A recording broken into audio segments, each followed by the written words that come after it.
Hello, hello, hello, everybody. Welcome in, listeners. Listeners who've been here before and those who are new to the stream. I have a little bit of a surprise for you all. Are you ready?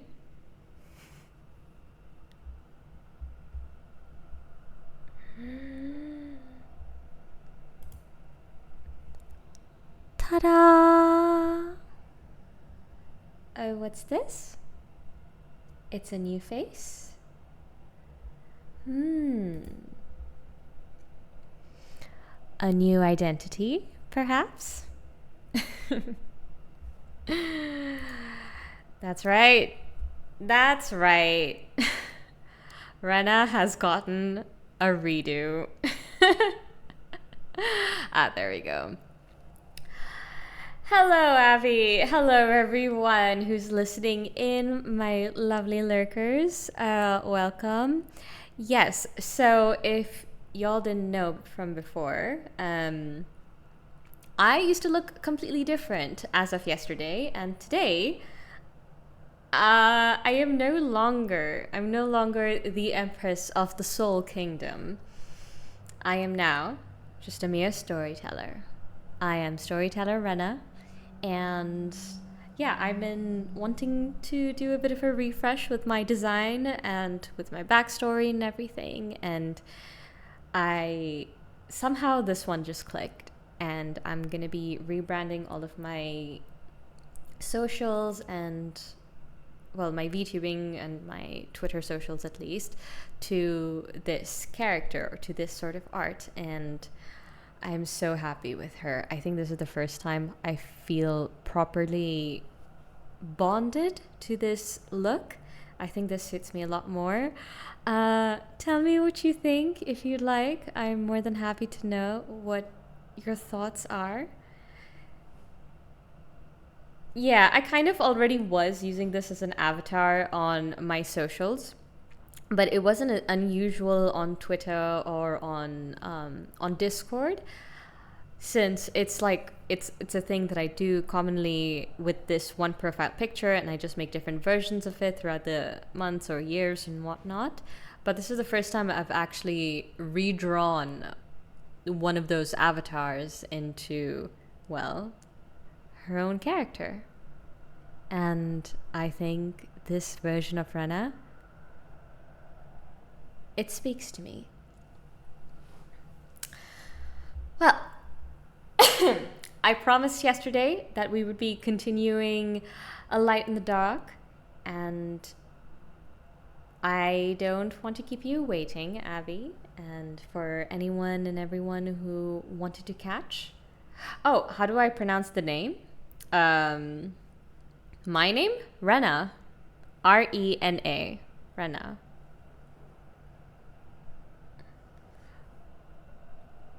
Or were you asking how I pronounce your name? Abby?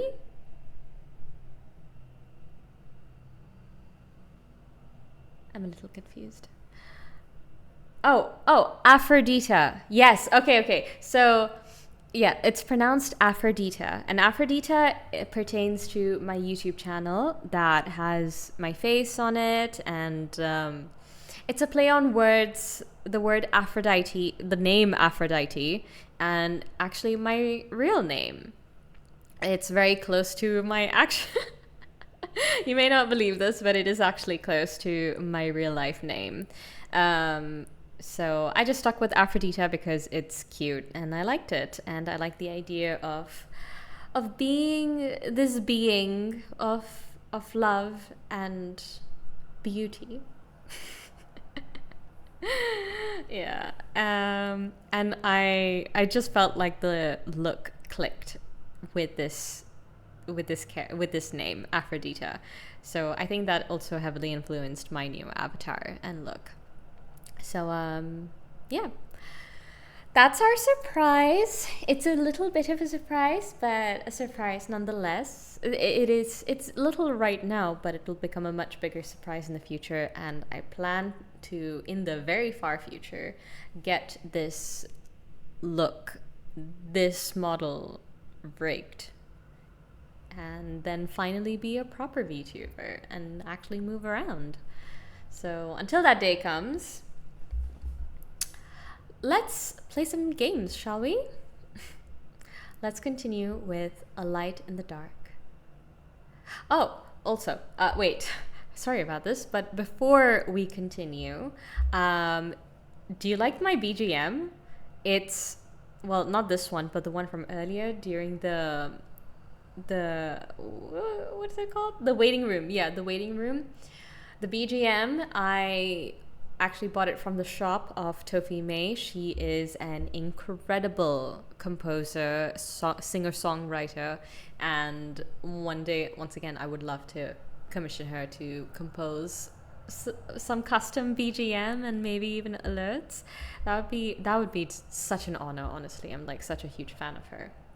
So, if you want her social, like in fact, I have it mentioned in my title today. So BGM, here we go. Yeah. So that's the link to her coffee shop or Ko-Fi shop, however you pronounce it. Okay, now without further ado, let's move on, shall we?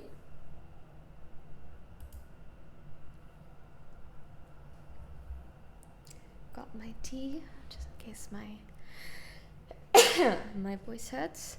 Also, right behind me is the save, load, title, and next. So we're gonna press next and move on to chapter 3, or in this case, day 3, gap between us.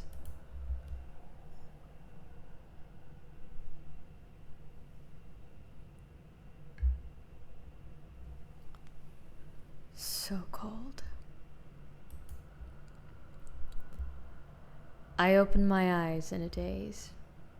From outside the window, the sunlight splattered across the floor, but even that wasn't enough to remove the gloominess of the room. I tried to stretch my body. The sunlight failed to dissipate the cold, and the freezing air made me shudder. Day 3. I was getting used to the room's moldy smell, but the night was still too cold to sleep properly. My stomach burned from starvation. Not only did I feel worse physically, but mentally as well. After letting me prove my identity through the call, she took the phone outside to prevent me from listening to their conversation. About 10 minutes later, she returned and lit a cigarette. The smoke permeated the air. There was no way for me to know what they had discussed, and all my questions got no response. Father's voice through the phone sounded plain as always. He was more skeptical than nervous. Even after a few questions, he still didn't believe that I was kidnapped. I tried to tell him my status, but the phone got taken away before he could make any sense of it. Maybe he couldn't even recognize his own son.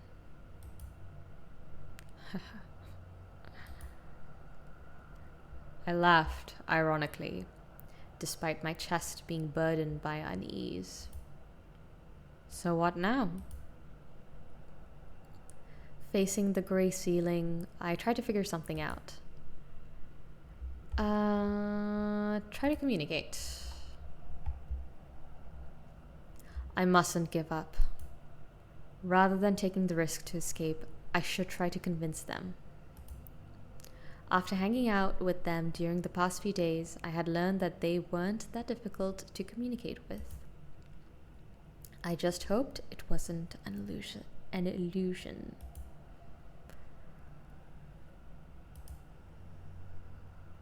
I looked around the room and found the little girl sitting next to the wall, surrounded by books from God knows where. The big sis was gone, and based on the door sounds I heard, she probably left around early morning. What time is it? I asked her. She poked her head out from behind the book. This question should be fine for her to answer, right? 7. So early.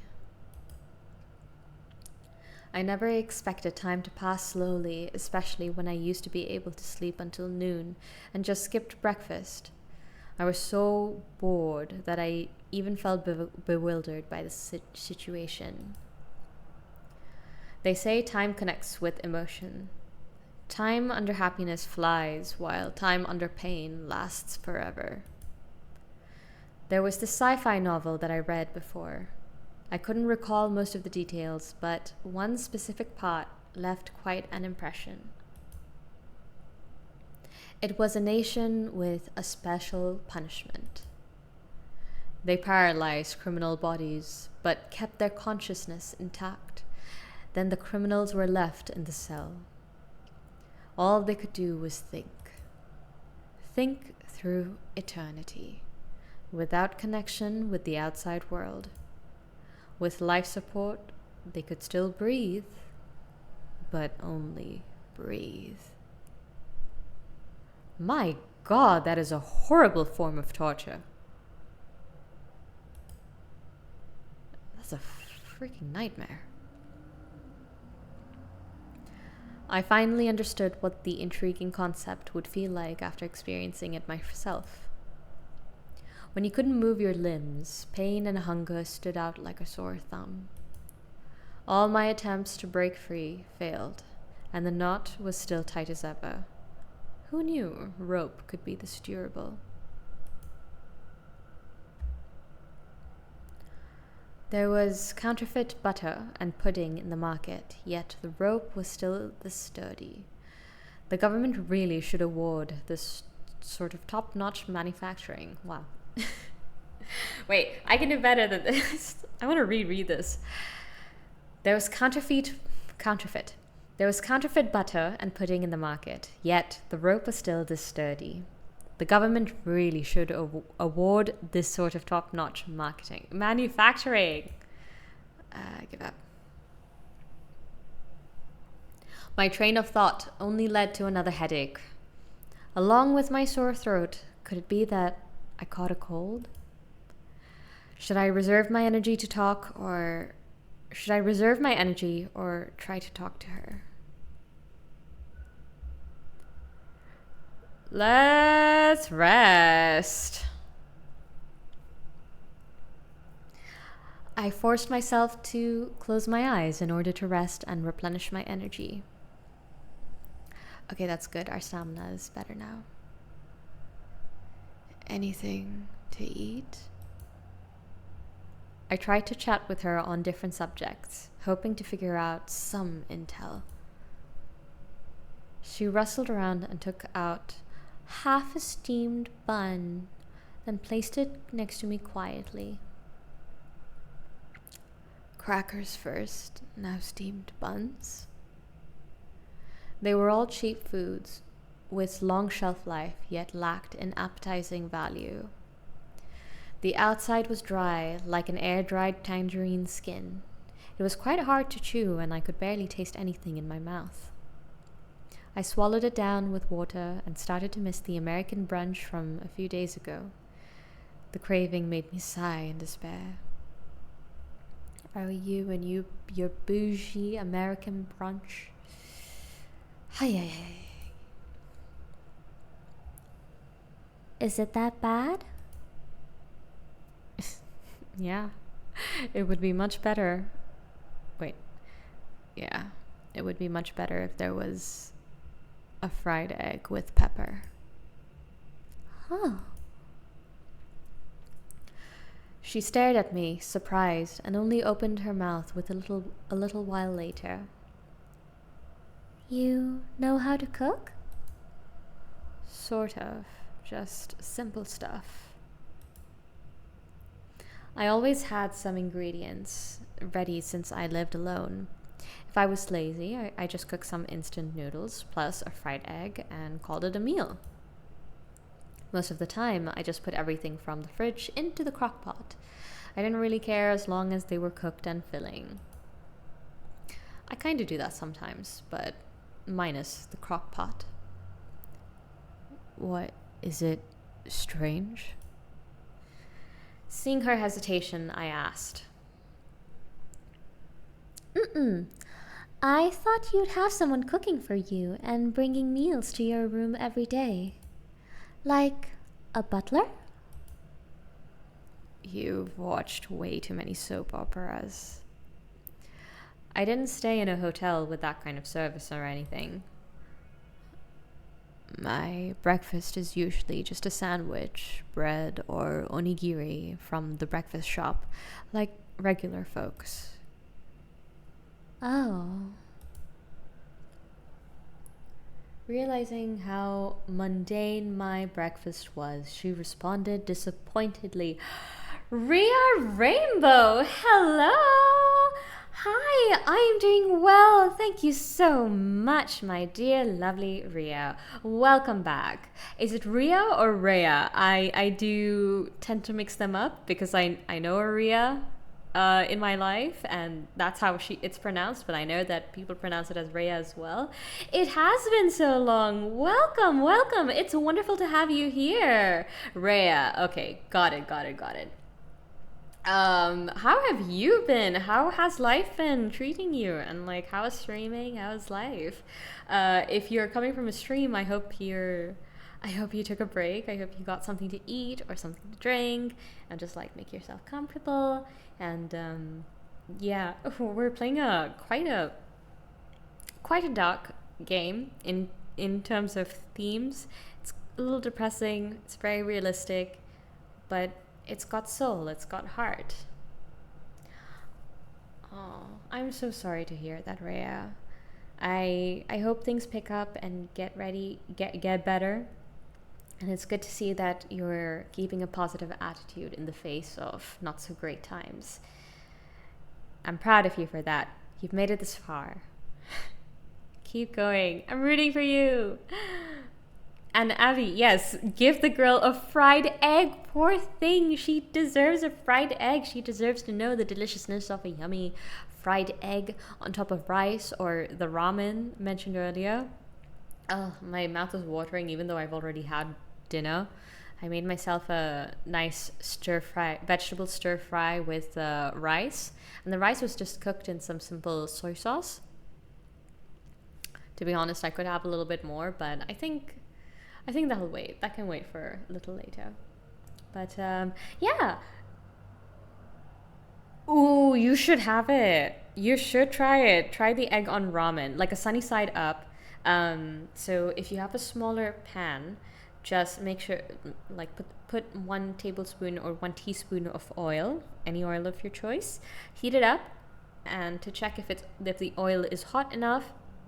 First of all, make sure that it's not smoking. Second, you wet your hands with some water and then just like flick the droplets of water onto the pan. If the water sizzles immediately, that means it's ready for your egg to cook. Then you crack open your egg, sunny side up, very carefully. And once it's there, it's cooking, then you put a lid on top of your pan and just let the top of it cook in its own steam. And then you have, like, depending on whether you want a gooey center or maybe you want like a little bit more hardened center or maybe somewhere in the middle, that's how long it'll take to cook the egg. And once you're done, you place it on top of your ramen, and then welcome to a delicious meal. Who would have thought you'd get a mini egg cooking tutorial in the middle of a visual novel about kidnapping. Just fun things you learn, folks. Fun things you learn over here. Yeah, it's so good on ramen. Too bad. Our poor little girl, tiny girl, hasn't ever tried it. Maybe she'll never try it. Who knows? I hope she does. That's a very dark thought. Excuse me? Yeah, food. I mean, when you don't have much choice in food in the first place, it's difficult for food to not be a focal point in your life. But I'm pretty sure that's pretty obvious with this game. Oh yeah? You want an egg? Well, I never had eggs MC part. Oh my god, yeah, MC. She hasn't arrived yet. Rhea, you're in for, if you like domineering, I want to say tsundere, but I don't think she's tsundere. Basically intense women who will murder you if it helps her. Stick around because she's gonna appear. She's great. She's hot. She's apparently no older than 30, but she looks freaking 20s. High school age even.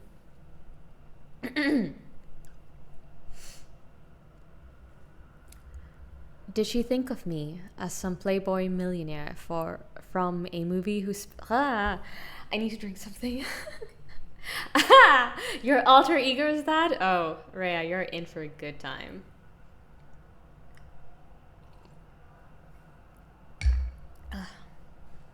Okay. Did she think of me as some playboy millionaire from a movie who spent all day long in bars to hook up with chicks? How about tea parties? Suddenly I am a British young girl. Right before I could explain myself, she threw me another ridiculous question. Tea parties? Mm-hmm. I repeated the words and confirmed that I didn't hear wrong upon seeing her nodding. Okay, so if my ears still functioned and I didn't misunderstand her, she was referring to a traditional British afternoon tea. Right, that's why she was a British girl for a minute. She likes that stuff. She was imagining herself as a young British lady. Like those things with 3 layers. From bottom to top, you had sandwiches, scones, and cakes. You tasted them in that order too. Side note, tea is delicious. I've actually had tea before. I traveled to London and I had tea with my mom and it was really nice, and I highly recommend going to the UK. No, I'm kidding. If you can access like a proper tea, maybe a restaurant or a cafe that serves tea time, like British tea time, and it's like legitimate, go for it. Just try it out. But scones or scones, some people pronounce it, they can be hit or miss. If it's from like a really good bakery that freshly bakes everything, oh my god. I'm just remembering this one bakery that just, chef's kiss.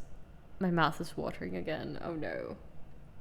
Yes, tea time, tea, scones and jam. I liked a bit of clotted cream myself, you know. Anyway, moving on. Taste aside, that just sounded like a giant pain in the ass. I disagree, MC. Never tried it. I didn't even hear of it that often.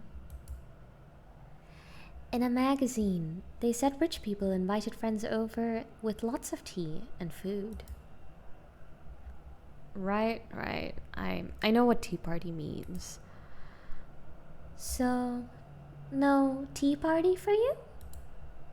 Nope. Ignoring her curious look, I replied without hesitation. Why? Making tea and buying cake is a ton of work, and you have to clean up the mess after inviting people over. Too much trouble. I didn't even talk to my family much, so the whole idea of us having a happy afternoon tea time was just unimaginable. No one prepares it for you? No one hired someone just to make tea. For this sort of luxury stuff, wouldn't it be more convenient to have it in some cafe?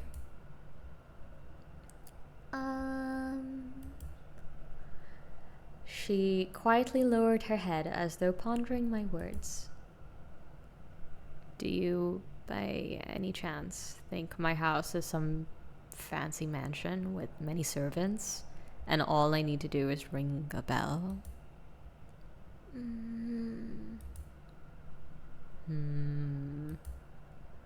Oh dear. I was just kidding, but based on her reaction, I was right. I live by myself in a 300 square foot condo. I do my own laundry and cleaning, plus chasing the garbage truck to throw away the trash from time to time. But aren't you rich? My dad is, not me.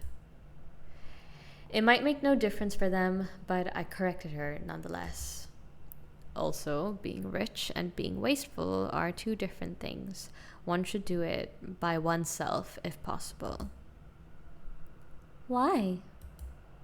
Why what? The quiet girl started to talk and asked me question after question with much curiosity. Unlike her big sis, there was no hatred or mockery in her eyes, just pure curiosity. If I had money, I would live in a big house and hire many people to cook for me and clean. Is that so? For me, I just needed a big place. Big enough to live, and I didn't even have that many friends, so what was the point of all these fancy desires? Besides, the bigger the house, the harder to clean. Hiring someone to do it would be an extra expense. There was no point in troubling myself like that. If they did everything for you, then what would you do?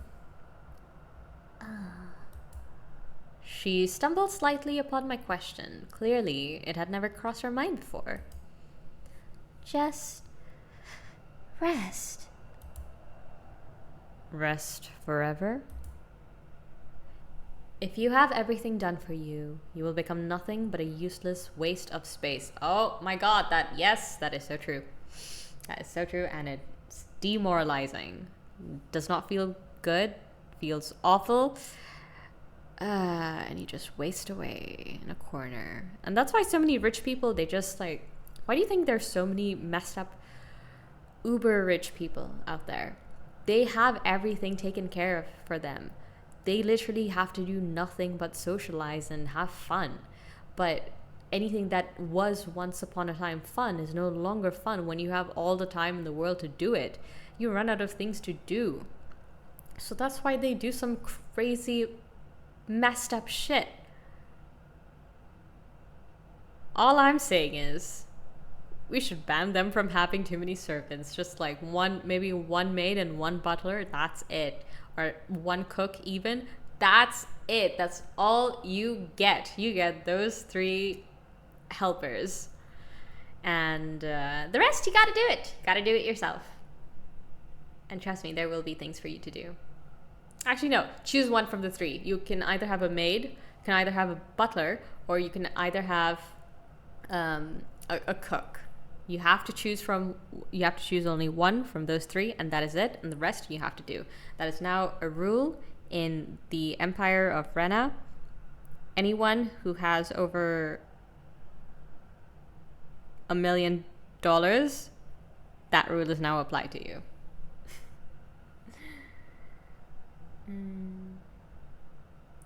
Oh, I didn't know that Walt Disney World actually had, like, the premium Disney resort had tea. That's cool. That's good. I'm glad that other places have tea and that you enjoyed it as well. Yeah, that's why they're on Twitter so much. Exactly.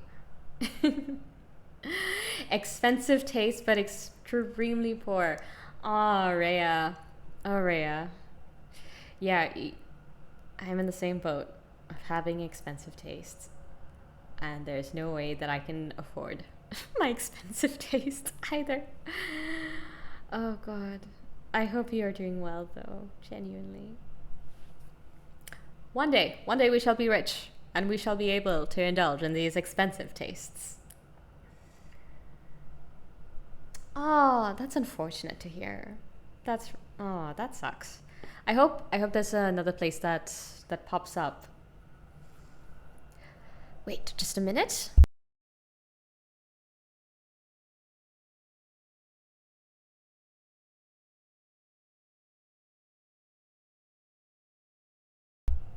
All right, I'm back. Okay. I hope you find another place where they actually have a proper tea time. Or at the very least, a place that sells delicious scones. Because once you have scones, you're set. You're set for life, in my opinion. All right. She tried to explain, but lowered her head like a wrecking ball. I don't know.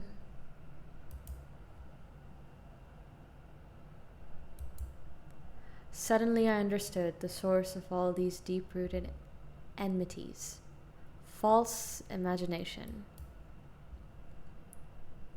For them, I enjoyed a comfortable life with no effort, while they got trapped in poverty despite their best efforts. Envy and desperation accumulated and eventually turned into anger and hatred. False imagination came from all the rumors and media portrayal, picturing the rich as people crashing into others while drunk or high after having crazy parties. That does exist.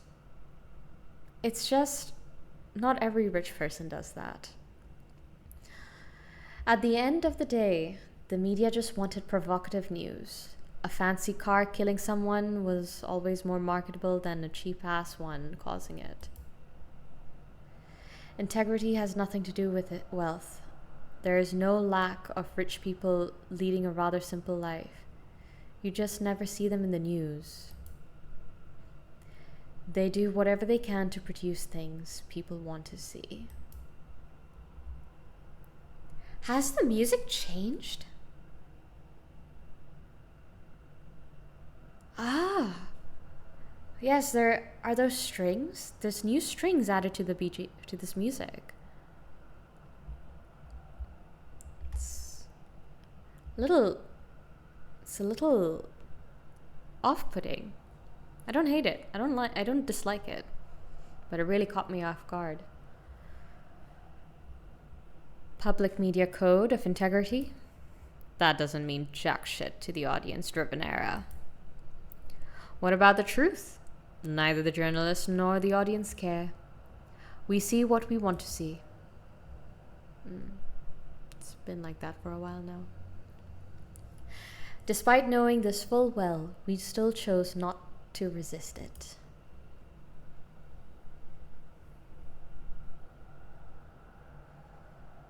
So, what now? All right. Okay, so Rhea, for since this is your first time. Okay, so we have the choice. We have three choices. We can either try and chat with our captor, who is the little girl in the corner. We do not know her name at all. We know she has an older sister who is the one who seems to be the head honcho. She's not here currently. She'll make her appearance whenever later on to the VN.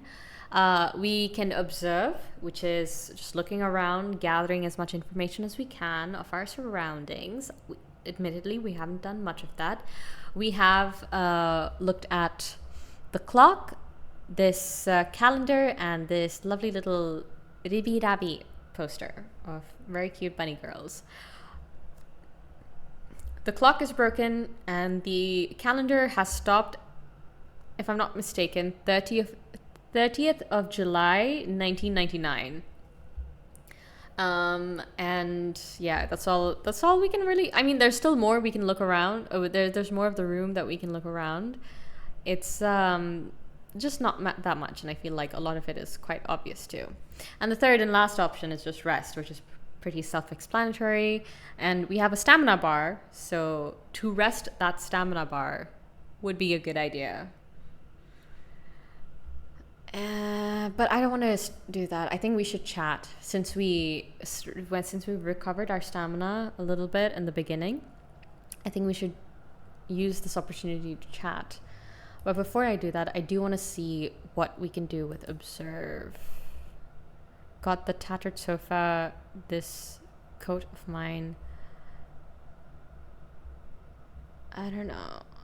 We've got the outside, we've got our 2 curtains over here, we've got this lamp. I don't know, I have a feeling that maybe we should look at the lamp and my coat. But I still want to talk to our young friend. Okay, first, you know what? We have 3 tries, so I'm going to look at my coat first. Or should I look at the lamp? I don't know. Okay, coat. Oh, it's so cold. Without my coat, all I have is this thermal shirt, which is far from... Oh, without my coat, all I have is this thermal shirt, which is far from sufficient in this weather. I have to keep myself warm to even rest. I can't conserve my energy without sleep. Can you bring me my coat? I'm a little cold. She turned her gaze to the coat, but only shook her head, unmoved. No.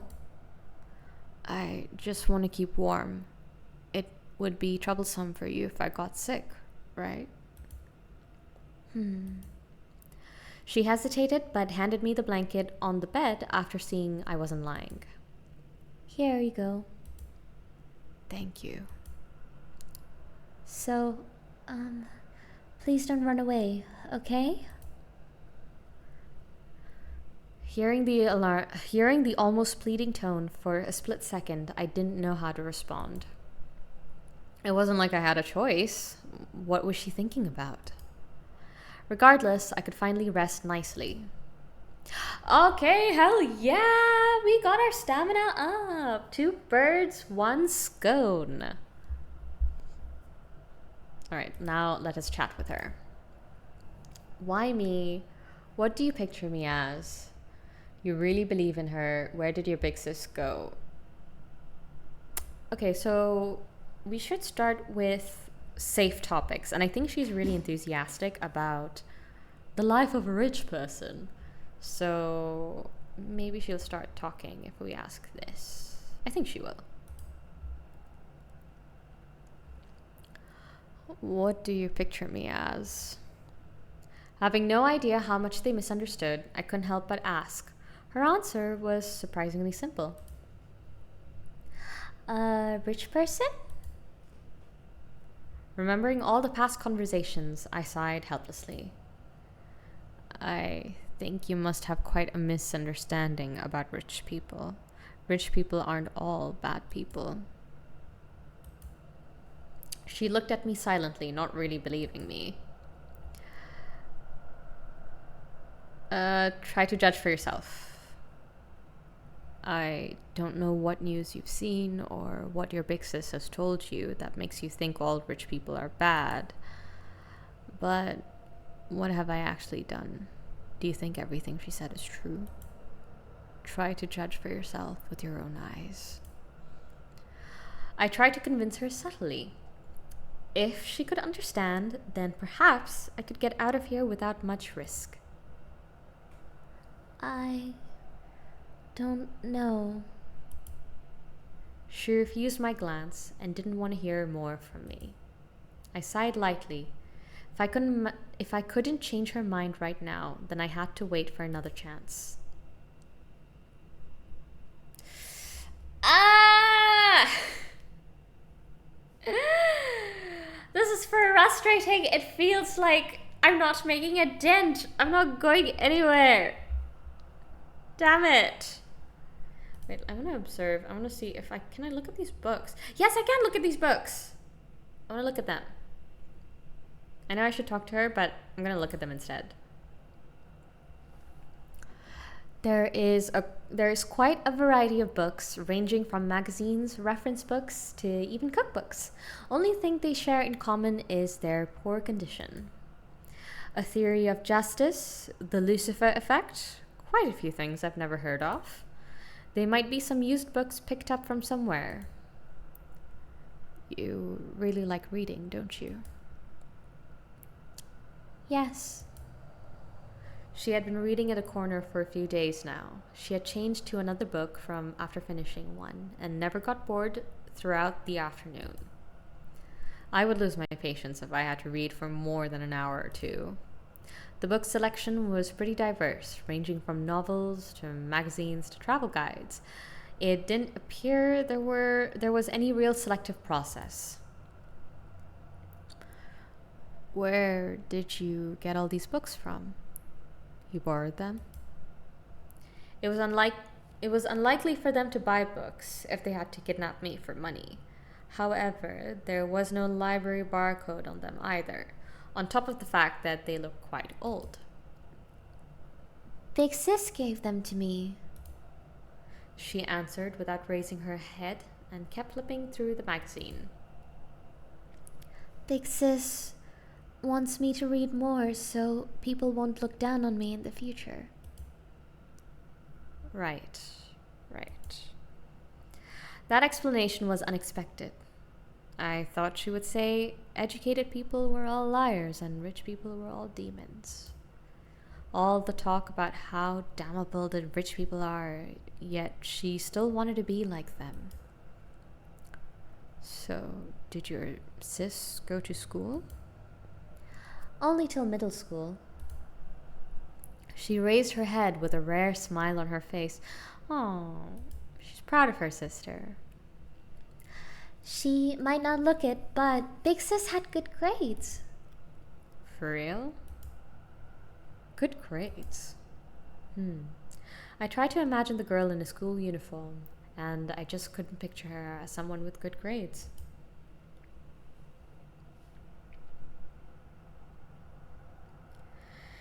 In the end, I made no progress. She didn't know what was going on, nor was she willing to contact her big sister for me. Oh.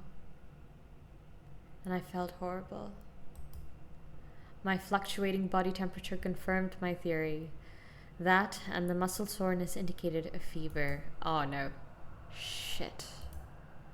Getting sick now of all times. I couldn't even stay awake, let alone escape. The girl was reading a book next to the wall, having no clue about all the ideas floating in my mind. She was by herself with the knife, only a few steps away. My hands were still tied up, but I could still move them a little. I could call her over, knock her out, and cut the ropes loose. A sense of unease surfaced, along with all sorts of possibilities in my mind. What if she dodged it? What if the door was blocked? Could there be someone else?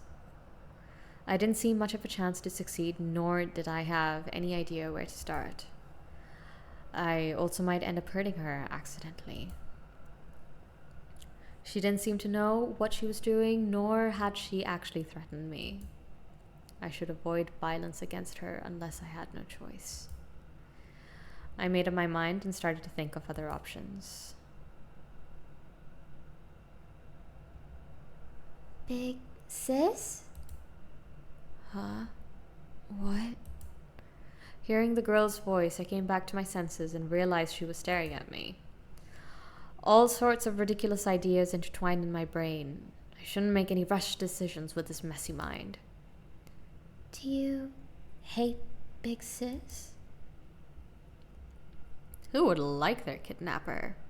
It's not like I had Stockholm Syndrome, I was just about to add. I wanted to reply like that, but I kept it down. It didn't matter what I thought. I had to come up with a response that would make her drop her guard based on what she wanted to hear.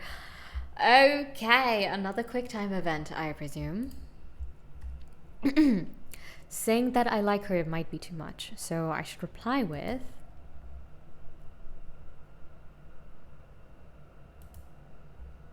there we go. I don't know.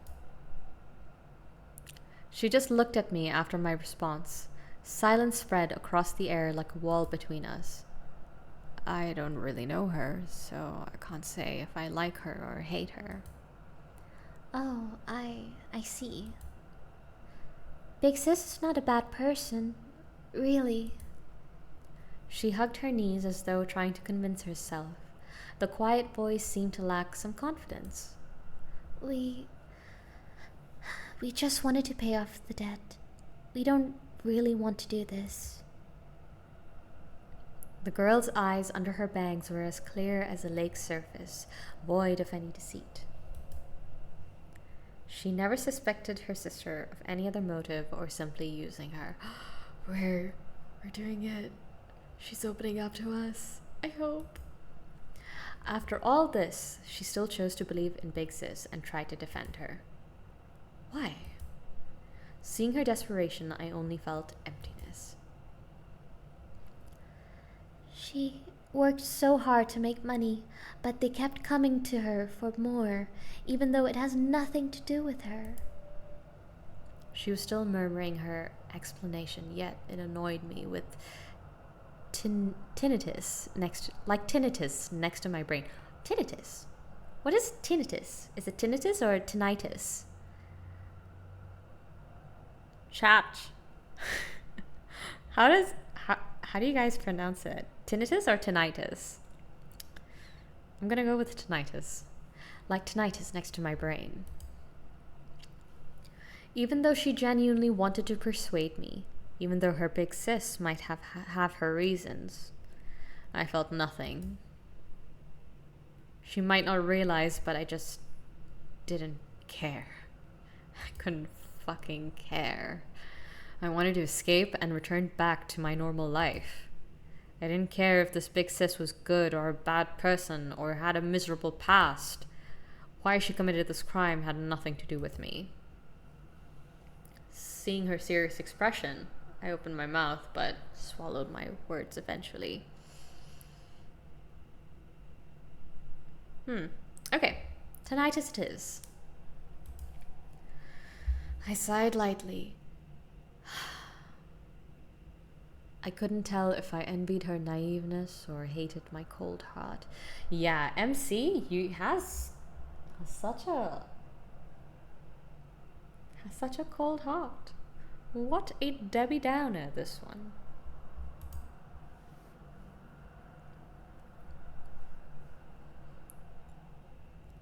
So what now?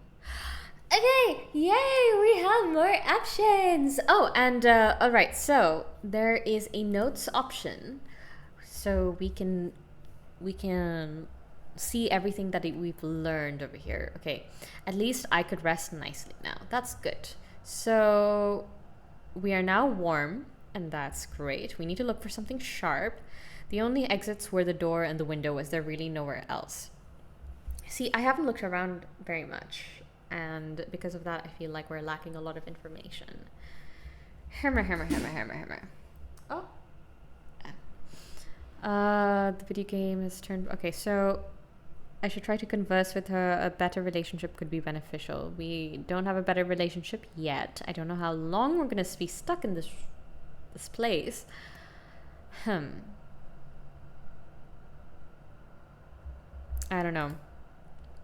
So this is all that we know about Maiden. So our older woman over here. And then the young girl who's in front of us. She believed her sister, if only things would go smoothly. So we need to ask for our main character, like our main maiden's name. We got her last name, which is Huang, but we don't know what her first name is. We need to ask why she picked me as the target. So maybe we should ask that. Maybe we should ask the little girl that, because I don't think she's... I don't know.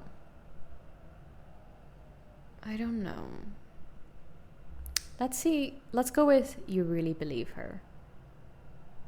But I don't want to antagonize the little child.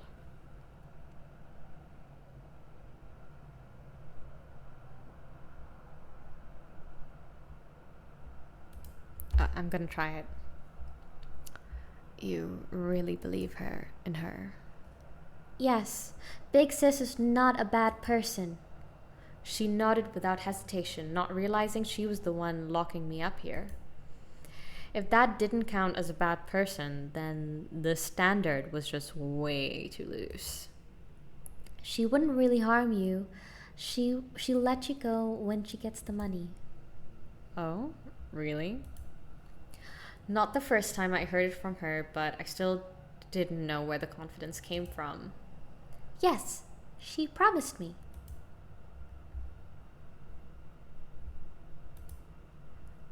Ah! Do you just believe in anything she says? I asked in disbelief. Even though she was still young, such blind trust was far too ridiculous. Not harming me? Where do you think I got all these injuries? By accidentally hurting myself? She stared at me with pressed lips, but couldn't deny my words. Dang it! I don't think we got anywhere with that. We've just been sowing doubt, and I actually don't want to sow doubt within her, but we need to get out of here somehow. I don't know what to do, but I'm gonna chat with her more. I'm gonna ask this time, why me? Why me? Uh, what do you mean? There are many rich people out there to kidnap. Why me in particular? Wouldn't a little kid be easier target? I still didn't know why they picked me. If I could figure that out, maybe I could guess the culprit's identity. I don't know. Big Sis just asked me to guard you. Inquire further. So this was all planned by that big sis? No, it was Mr. Ken! Yes! She tried to defend her big sis, but shut up immediately upon realizing she shouldn't say anything more. Boys, we've got it. We've got some information. Mr. Ken. I had no recollection of that name. Did they really pick a target at random? Or was there another culprit and that guy was only their point of contact? That Mr. Ken you just mentioned. I don't know. I tried to trick her but failed. Hanging her head, she answered unhappily. Her voice was as cold as her gaze. Yay! Okay, we've discerned a Mr. Ken from her. Let's click our note. What do we have? Someone named Mr. Ken was involved. Perhaps he was the one really behind this. Finally! Okay. Shall we chat with her more? Where did your big sis go? Do you think she'll answer us? I have a feeling that she won't. But I'm just going to observe instead. I want to observe maybe outside. Can I observe outside? Or can I observe this lamp? Or should I observe the front door? How about this? I think this is more likely.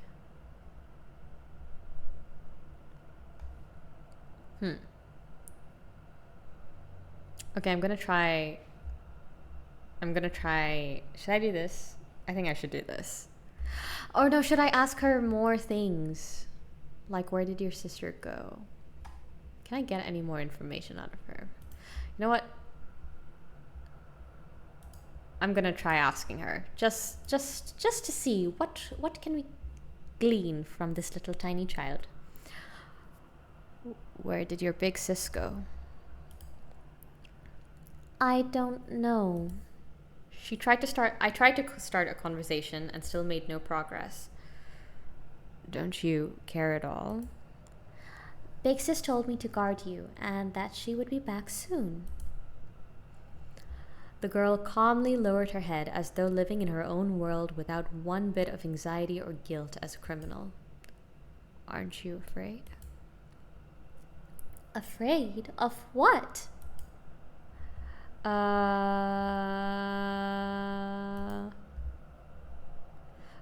What if the cops find you? Saying, I don't know, won't cut it. She pressed her lips and said nothing. There was hesitation in her expression when she stared at me. With how advanced technology has become, there are surveillance cameras everywhere. It's only a matter of time before they find out. No matter how good your big sis is, she wouldn't be able to protect you by that point. She tried to open her mouth but paused a little and then swallowed the words. Give it some thought. It seemed like she did care, but just somehow suppressed her anxiety. Compared to her big sis's stubbornness, she might let me go if I pressured her more. Ah, no, the little baby. Don't pressure the baby.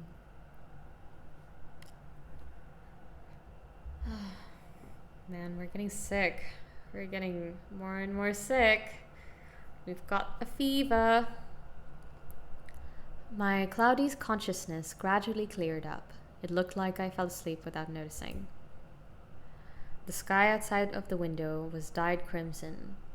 The freezing wind bursting against my cheek made me tremble. I didn't know how long I had slept, but my body showed no signs of recovering. The rope cut into my flesh like ant bites. My struggling out of annoyance only led to torn skin. What time is it? 5. The girl was at the same spot, quiet like a delicate porcelain doll. Quiet like a delicate porcelain doll. Why do you keep asking me the time?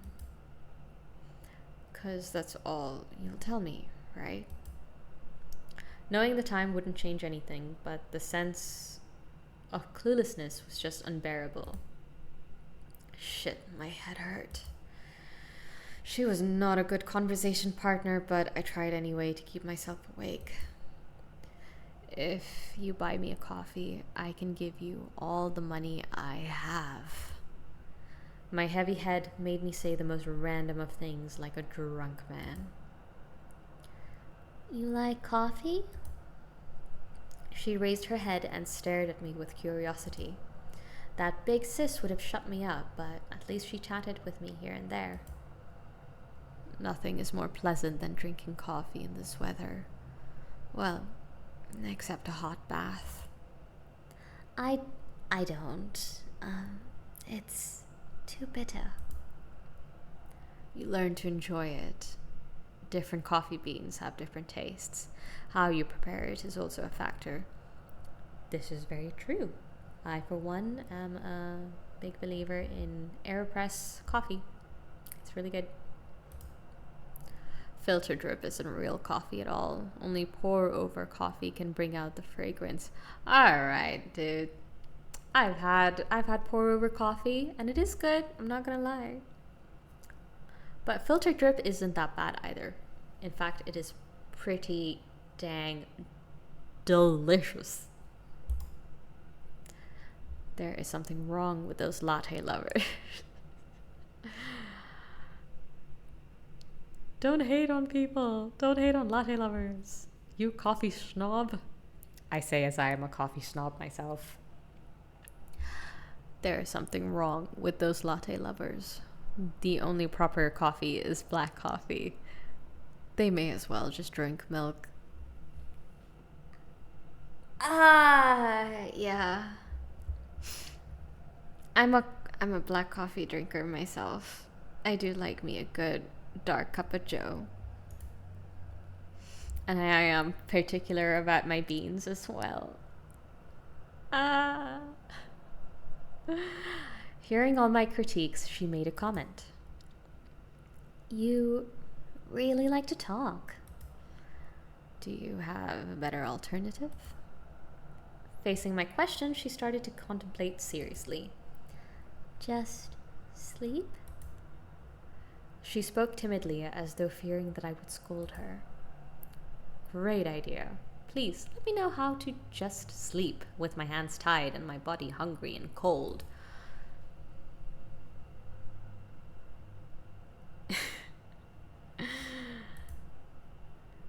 I started coughing before I could respond. I didn't even have the strength to joke around. If this kept up, I would cough myself to death before they killed me. Living like this was worse than death. I recalled this line from a book and found it super fitting.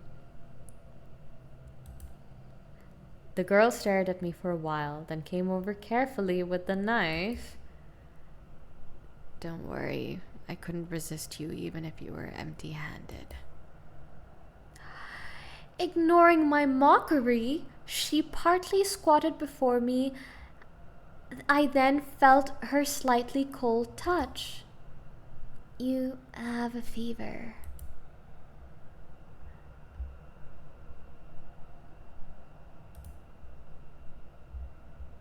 Just let me rest. Not wanting to waste more energy, I sighed tiredly and closed my eyes. I heard the sound of her stepping back and felt her glance at me with worry. Okay, my stamina's full, thank God. But also, Aw, she cares. She was worried about us. there was the sound. And here comes the other person who's not gonna care about us as much. There was the sound of the bike's motor outside of the window. The girl raised her head sharply and ran out to welcome her big sis. I had no idea where she'd been. The girl's hair was still messy, and she held plastic bags from a convenience store in her hands. I'm back. Is everything all right? Big sis. The little girl worriedly explained the status of my body. The big sis frowned upon hearing it.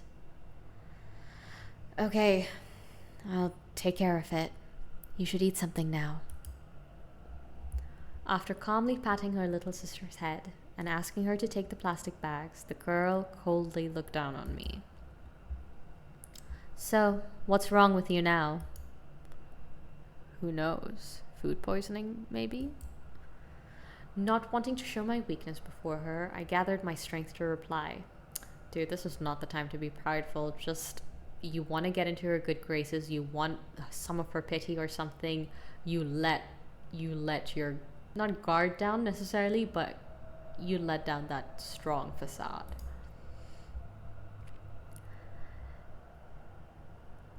What did I tell you? If you can still joke around, it's probably not too bad. The smell of cigarettes from her made me dizzy. Yeah, she ain't got no pity. She covered my forehead with the back of her hand, then checked my body temperature in a much rougher way than the little girl. What a fragile body you have there, rich boy. Can't take the wind? I'm gonna remain silent this time. Not wanting to waste more energy, I just quietly watched her examining the rope. She forcefully pulled it, making the rope bite directly into my flesh. You should care more about me spreading disease than escaping. I'm not a greenhouse flower like you. This sort of cold is nothing. I still have to work even with a fever. If I take a day off, I might just lose my job the next day. You have no idea, right, rich boy? I had no idea, nor did I give a fuck. I didn't pick the job for you, so what was the point of complaining about that to me?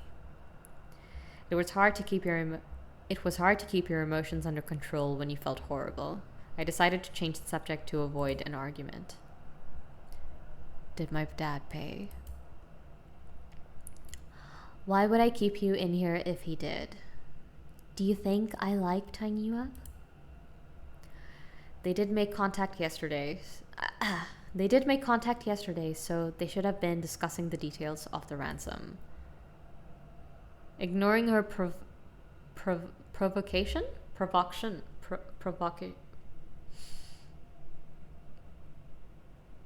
Ignoring her provocation, I forced myself to focus on the intel at hand. Common ways were money transfer or cash in the bag. However, money transfers could be traced and physical cash was difficult to arrange. I heard some kidnappings use Bitcoin or other virtual currency instead, more secure and flexible than cash. Even a high schooler with a bat could kidnap someone. The question was how to get out of the situation. Save your breath and just rest. I have no desire to call a doctor if you pass out. Thanks for the heads up.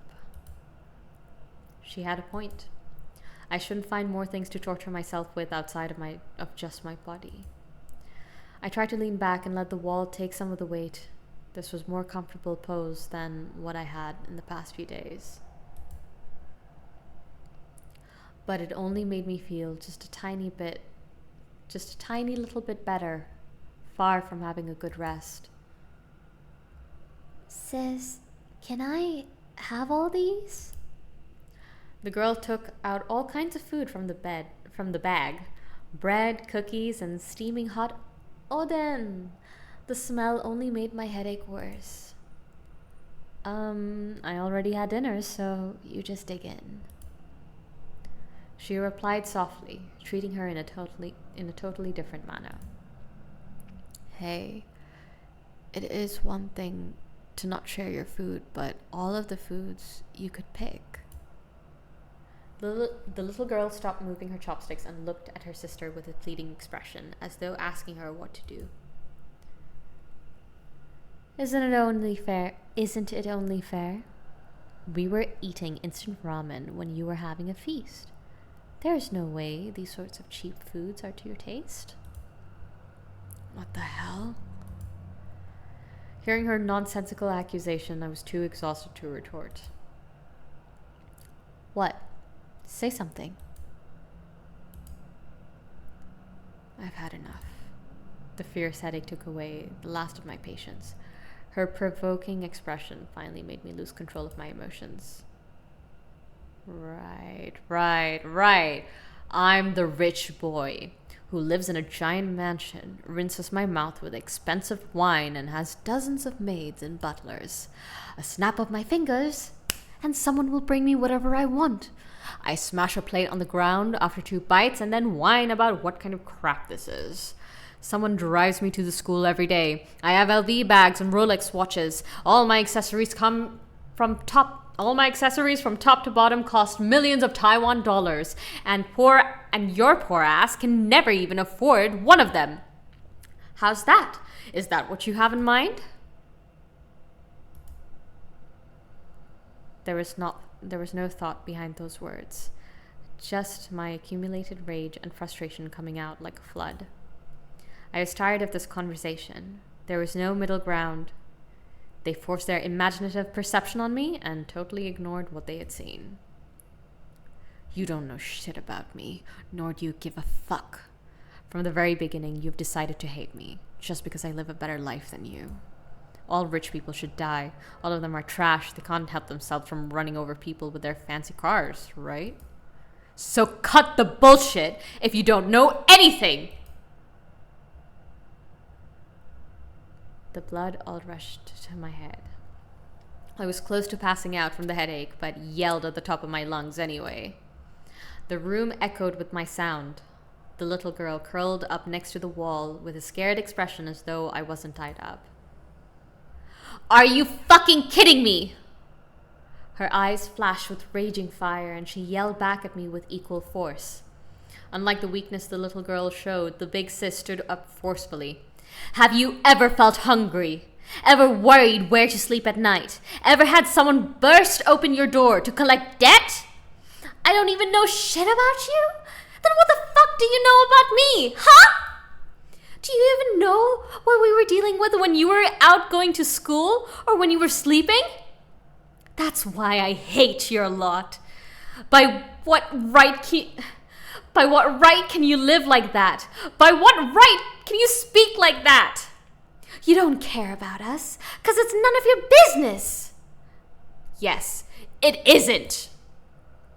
I don't care about what would happen to me. I just wanted to vent all my frustration from my chest. So, should I feel guilty for your Siberian refugees? Feel responsible for ISIS? Give me a break. Why should I feel responsible for your life? Why should I kneel before you and apologize? I have nothing to do with your poverty. And it is my fault? She raised her fist, smashed against the wall. The girl's roar was mixed with sobbing. Her voice echoed through the room. Everything seemed to stop at that moment. Her face was twisted with rage, with lips turned blood red from biting. I could also see her hand trembling. You think I enjoy this? You think I don't want to live a better life? I fucking wish I was born with a silver spoon in my mouth. Why can some people live a comfortable life without doing anything? Why does my life have to be a living hell? Tell me! Facing the girl's emotional accusations, I couldn't respond immediately. It was neither of our faults. It wasn't even about It wasn't even about any individual, but something that was decided before our birth. No reason, no explanation. The world is just not fair. Remembering what she said before, I repeated it. Hearing that, the girl burst into laughter.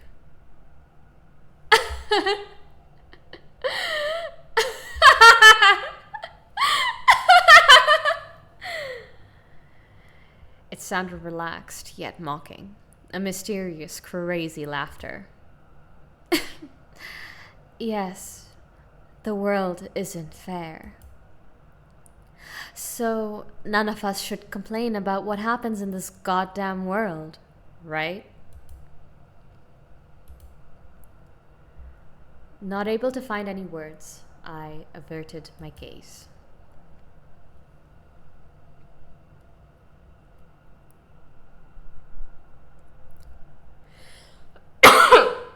Gonna add to that because that took some out of me. Exhaustion took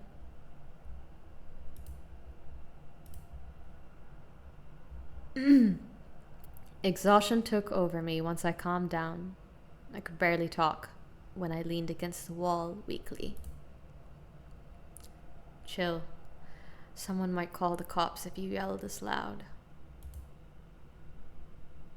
She looked at me over her shoulder, then clicked her tongue unhappily.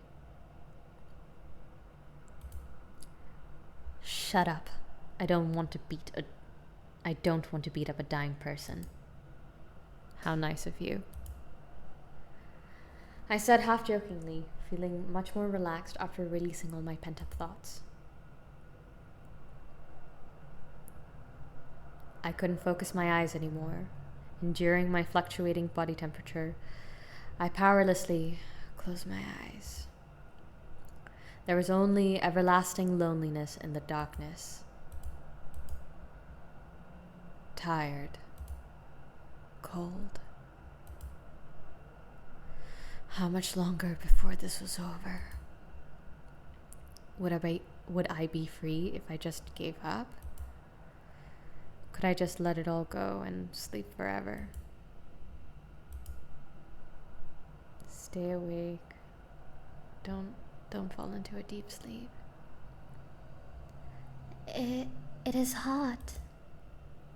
Amidst the cloudiness, an icy cold hand covered my forehead. I had no strength to open my eyes and could only identify the speakers from their voices. What a pussy. Acting like a dying man just because of cold.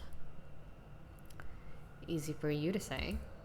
I deserve some credit for remaining sane after being kidnapped and treated like this. Big sis, will he die? Hearing the mumbling from the little girl, I realized how my senses became much sharper after I closed my eyes. Even the air temperature felt extra vivid. There was another hand on my forehead, along with the scent of a cigarette. It takes much more than that to kill someone. Despite her words, there was doubt in her voice. It took a while before I heard her voice again. Look after him for me. I'll be right back. Click, thud, thud.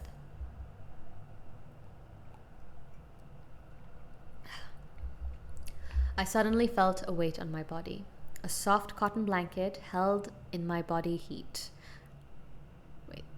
I suddenly felt a weight on my body. A soft cotton blanket held in my body heat, making it feel much warmer. I could sense the girl next to me with her gaze and maybe even her breathing. My eyes were closed, but I felt her gaze. No, it was probably just my imagination. I couldn't connect the broken thoughts in my mind. I passed out again.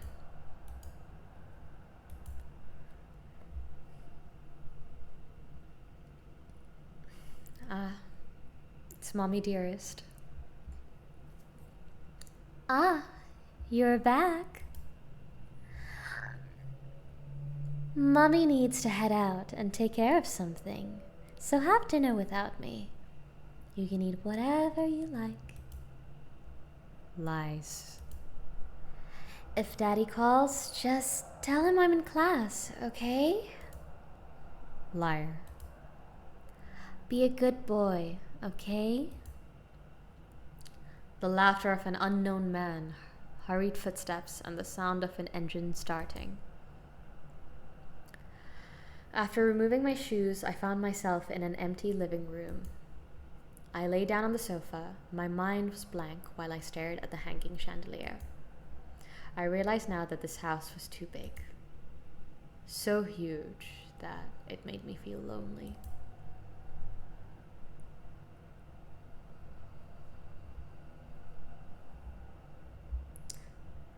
Ah, new background. New area unlocked. And you know what?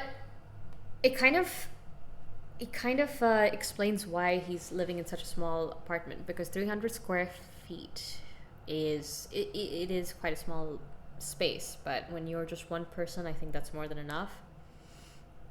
And yeah, when you're one person living in a large empty home, it doesn't really feel like home. It's just an empty building, isn't it? Back at the scene of the crime, there was no one in the dark alleyway. The cold moonlight shined upon the fenced construction site. Oh, we're properly playing as her now. Okay, cool. The criminals always returned to the scene of the crime. A foolish notion, but there was no exception. One couldn't bear the self-doubt, even when ignoring others' gazes. Was there any evidence left behind? Had the cops started taking action? The girl took a deep breath while lighting up a cigarette. Okay, not a sigh. The heavy scent permeated her nose, but wasn't enough to erase the unease. She took out a newly bought cold medicine from her pocket. She wasn't sure why she did that. She didn't care about the boy's survival. She didn't even intend to let him leave here alive. There we go. It was only now that she realized murdering someone was not easy. He was no longer just a thing once you talked to and touched him. He was a living person. She was never going to let us go. It was time to head back. She decided not to think further. She also hadn't slept properly for days now, just relying on nicotine and alcohol. Oof. But she had to keep going for the ideal life she and her only family deserved.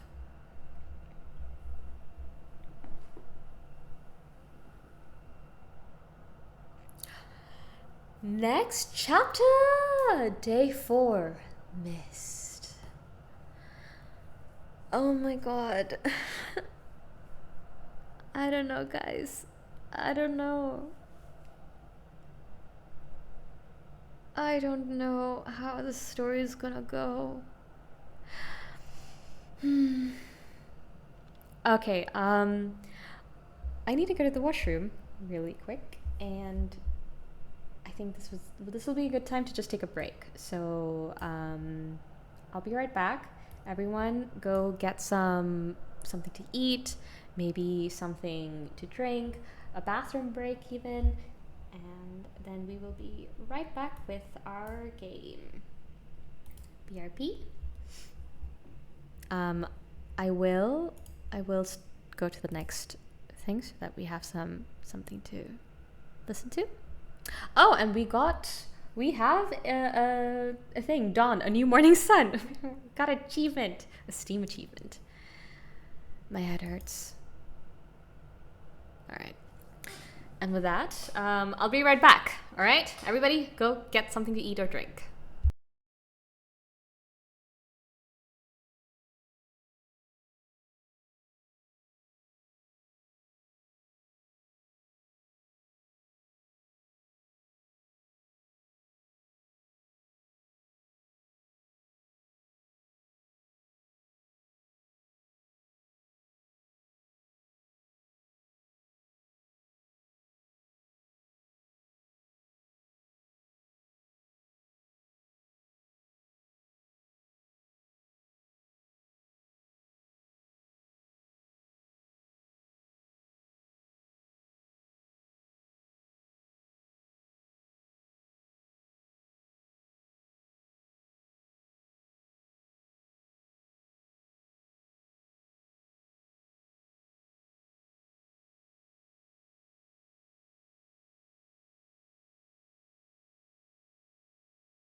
I'm back.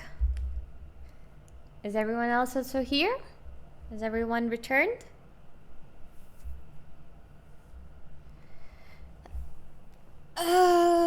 Just gonna get a good stretch in. Everyone who was previously just sitting, I hope you also got a good stretch in. Had some dates and had some more tea. I still have my teapot right next to me, so I'm gonna top it off. Well, it's over now. Ha. Yeah, just ate a couple of dates, a slice of Edam cheese. It was very good. Okay. All right, shall we continue from where we left off? I think I'll wait for a little longer, just in case anyone will show up.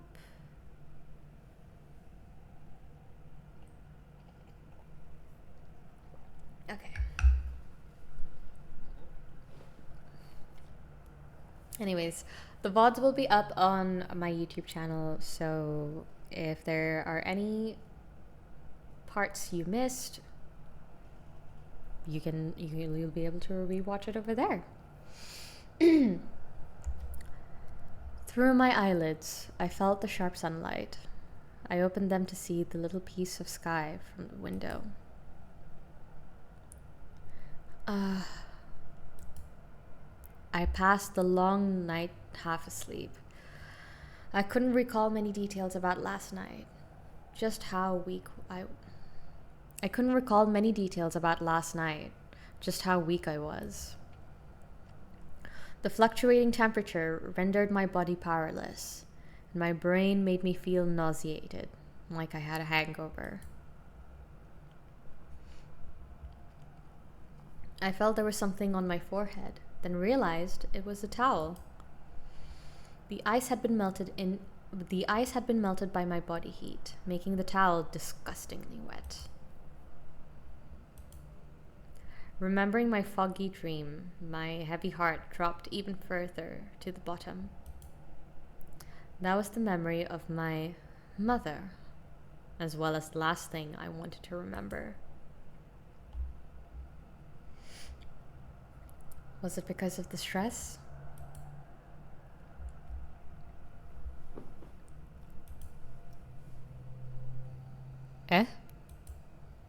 I suddenly realized my hands were free.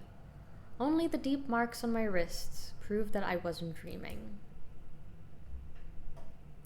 I started to move my hands in disbelief and tried to examine the rope on my legs when I heard the cold voice of the girl next to me. Calm down. I will tie you right back up if you dare to touch the rope. The girl was already awake somehow, monitoring my every movement while holding the cell phone. I couldn't see the little girl. I assumed they were taking turns to rest, but I wasn't sure where she'd gone. After the argument and torment from last night, my own animosity against her lessened a lot. Either that or I just had no energy to care. Good morning. I coughed a few times and greeted her with gathered strength. You took care of me last night? She grunted unhappily. The non-committal reaction was her yes. Be quiet and save some energy to take care of yourself. Oh? Didn't know you cared about me this much. Shut up. Her shoes on the ground made a tap-tap sound. She walked to me and looked down from above. Stop acting like that. It's disgusting.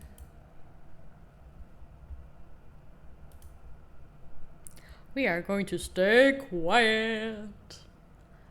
Worried she might really do it if I said the wrong thing, I simply shrugged. You'll kill me after getting the money. After the silence, I decided to be transparent. She hesitated, then non-committally shook her head.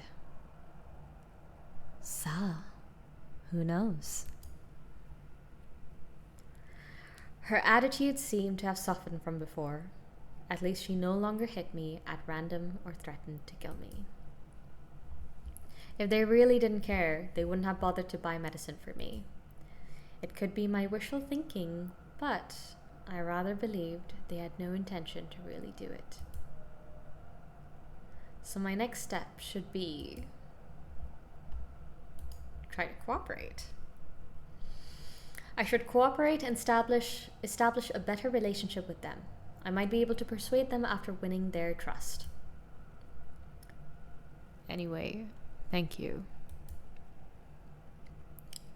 For what? For taking care of me. She stumbled momentarily before responding. Tell your dad to cough up the money faster than... What are you laughing at? Nothing. Nothing. I didn't mean to enrage her, so I just shook my head, indicating it was nothing. A hostage thanking their kidnapper. This sort of development would make anyone doubt his or her sanity. The argument from yesterday was like a switch, bringing forth emotions long forgotten.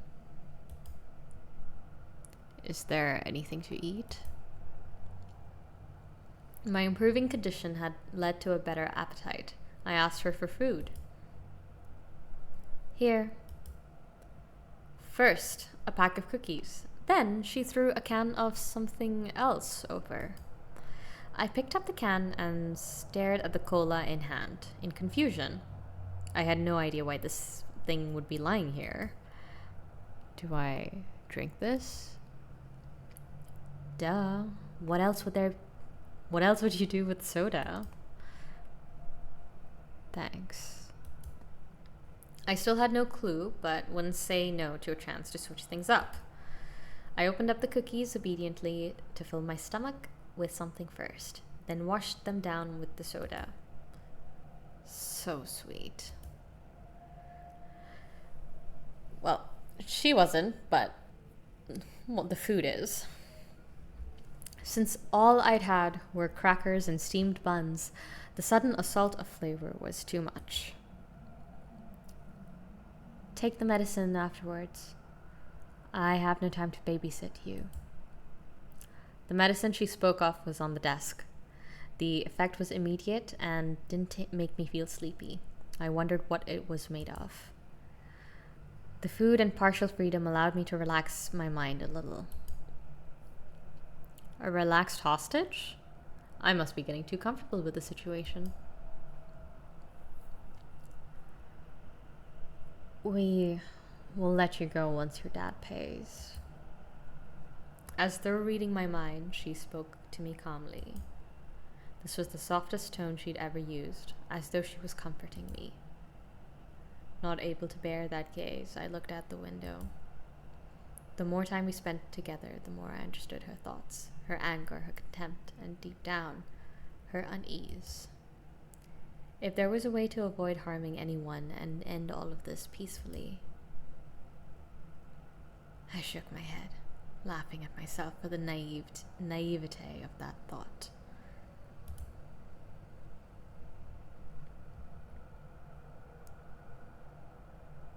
So, what now? Oh, new scene opened. Click the arrow. You can observe the new scene, the bathroom. Sick. Ah. All right. You know what that means? Wait, is she still here? Yeah, she's still here. Let's observe. All right. Oh, we can look at this. This is new. I think this is this the cola? Or is this the medicine? This might be more, but let's explore the bathroom. We can explore so many new things now. Not that we've seen everything before. Alright. I'm gonna look at the window. Damn, too small.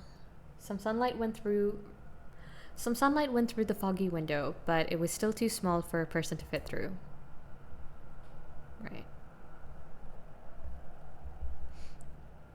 Okay, I'm gonna go back and I'm gonna look at this. It's a 6-pack cola. Its packaging indicates that it's salt flavored. What? I haven't really had salted cola since elementary school due to its inexplicably weird taste. Where did she even get that from? So you drink cola when you're sick, huh? What do you drink then?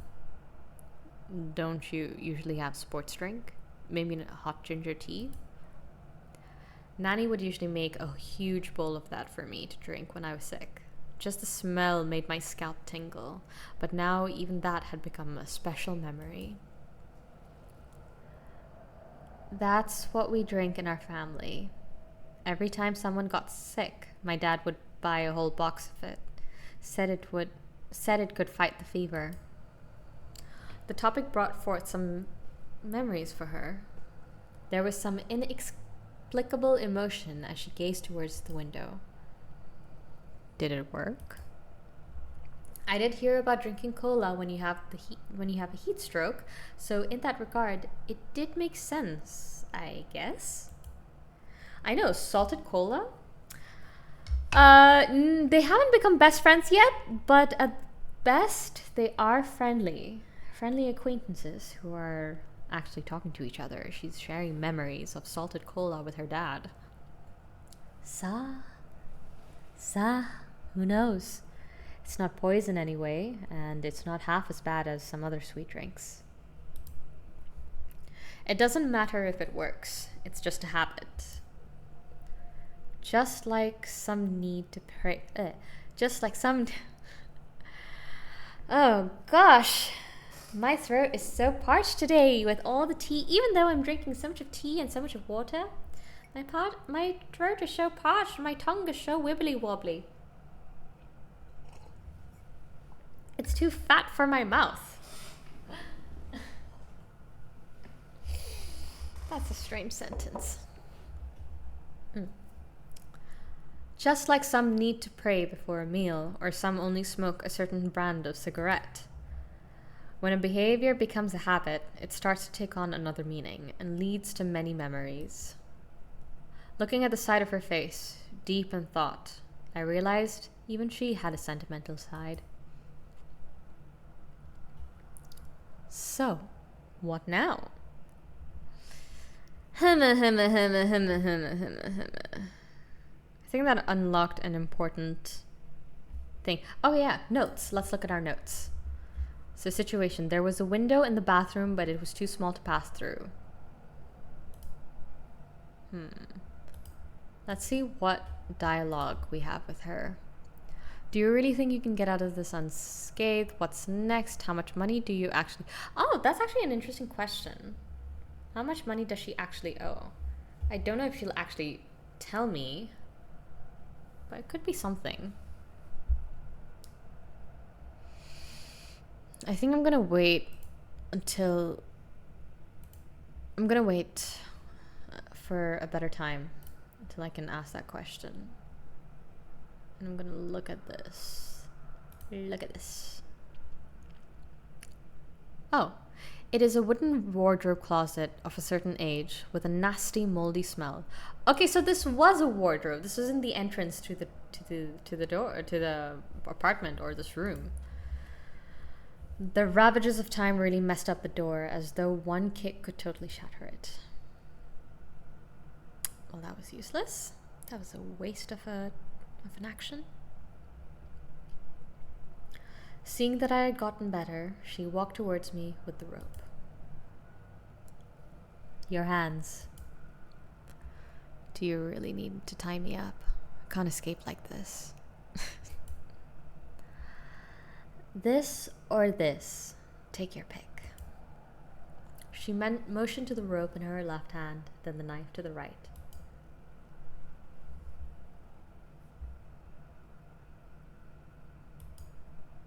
I don't know why I pick knife. Wait, what does that even mean? Let me stab both of your legs, then I won't tie you up. Never mind, the rope is fine. Your choice, not mine.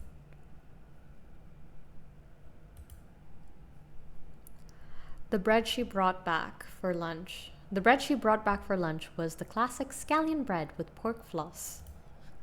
The long absent flavor spread in my mouth and made this meal a feast after days of nothing but nutrition biscuits. In contrast to me wolfing down the bread, she showed no appetite next to the window. Probably the cigarettes and the alcohol. Well, no, not the alcohol, but the cigarettes, definitely. What was she thinking about? I decided to focus on the bread before me since I just recovered from illness. You brought me so many flavors this time. How come? Seeing all the flavors in the bag, I was confused by her generosity. They're leftovers. They were going to throw them out anyway. She coldly turned her head and grunted with distaste. I hate those fancy shops that take pride in their quality. They'd rather throw out bread than give it to those in need. Do you know what they say? If we gave the leftovers to others, the original customers would never buy them. All for such a petty reason. Ha! She mockingly laughed, despising the self-proclaimed fancy shops. I do know that some shops do that. Some restaurants do have that sort of policy. It's just insanity, honestly. But most of the restaurants, especially in India, they do give out the leftovers. And also where I live, where I'm from, a lot of restaurants I know, if they can, give out the leftovers to those who are more in need. From their point of view, they do have a point. I replenished some strength after filling my stomach and started to chat with her. It might be hard to understand, just like people not getting why others would pay thousands of Taiwan dollars for a steak or much more for a pair of headphones. For most people, food was just to relieve hunger. For some people, however, it was a pursuit of the ultimate sensation of taste. Time does affect the bread's texture. The store needs to maintain the quality for their reputation. If the shop cut the price when there was some left over, then people would only come right before closing. This would affect the profitability negatively. I initially wanted to explain the impact of an expectation mindset, but decided to go with a simpler way to explain it. The shop needs to make a profit, so it is only natural for them to... Only natural?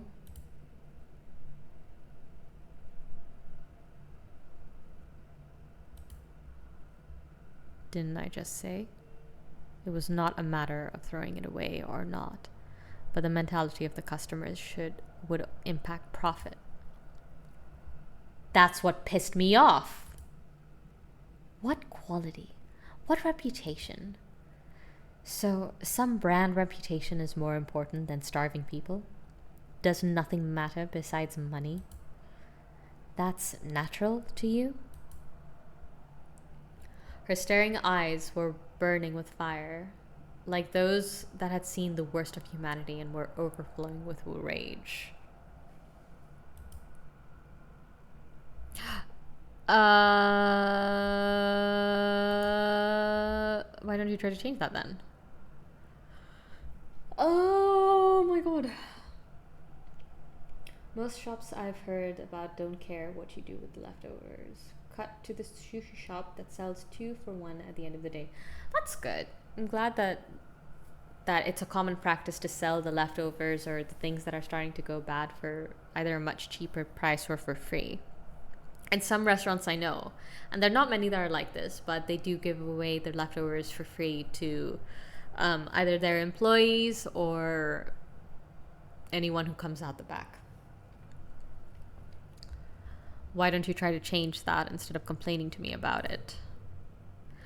I still had issues with her whining attitude. Even if one couldn't choose one's upbringing, complaining wouldn't make it better. If the game's rules couldn't be changed, then why not try to play by the rules first, then change them when you could do so? There was always the option to just slit your throat, hang yourself, or jump off. Trigger warning! Suicide. There was always the option to just slit your throat, hang yourself, or jump off a building, hoping it would be better next time. Still, a better alternative than whining all day long. Please do not do that. Yes, I can only change it with my own hands. Surprisingly, there was no rebuttal, just a mysterious smile on a darkened face. I'd gone through beatings and threats, but her smile right there scared me more than ever. The girl was looking outside of the window with the cigarette. She was always extra quiet when smoking, like it was some serious ritual. In a room with only a few square feet in size, two people with opposite backgrounds quietly sat, preoccupied with their own thoughts. How old was she? What happened? Why was she doing this? I thought I didn't care, but the more time we spent together, the more I realized how different she was from my imagination. The criminals in the news all looked evil and inhumane. It was hard to imagine they might have their stories too. The things they like, the things they hate, the people they cherish, their worries, their thoughts. There was a sentence from a book. Everyone tried to live better. No one would think of him or herself as being irrational or crazy. If you felt that way, that meant you didn't know that person well enough. I didn't try to understand them. The fast-paced modern society made it exhausting to take care of oneself, let alone others. Yeah, protagonist is very much self-absorbed. I guess after his home situation, he just had no more energy in himself to care about anyone else or anything else, and just for him it was easier. I don't think even no, scratch that. I don't think that he was tired. I think he just stopped caring because that was easier than overcoming his drama, his crap, and then moving on. That takes a lot more energy, and he doesn't want to expend that energy in bettering himself, his mindset, his situation. Be careful what you wish for. We didn't care what others were like. Labeling them as good guy or bad guy was just that much easier. Yeah. So, what now? Ow, my ear is so itchy. I need to get new headphones. All right. Let us chat with our captor.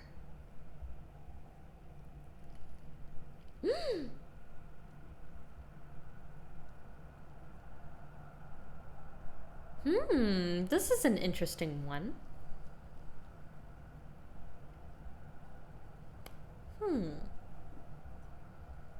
I'm curious. Do we know each other? No way. Our lives have nothing to do with yours. Hearing my question, she snorted mockingly. Really? Somehow I think I've seen you before. Hearing how insistent I was, she tilted her head and started thinking. Maybe the shop? No, that's impossible. Or maybe you've seen me on the news, or in the police station, huh? Her smile seemed to sharply cut me. Her pointed words made it hard to get too close. Then why me? Ha. Still thinking about that. She sighed impatiently. She waved her hand to indicate she'd lost interest in this exchange. Your dad is filthy rich and you live by yourself. Can you think of a better target? Or you think there was some backstory? Just blame yourself for being too careless and your dad for being too rich.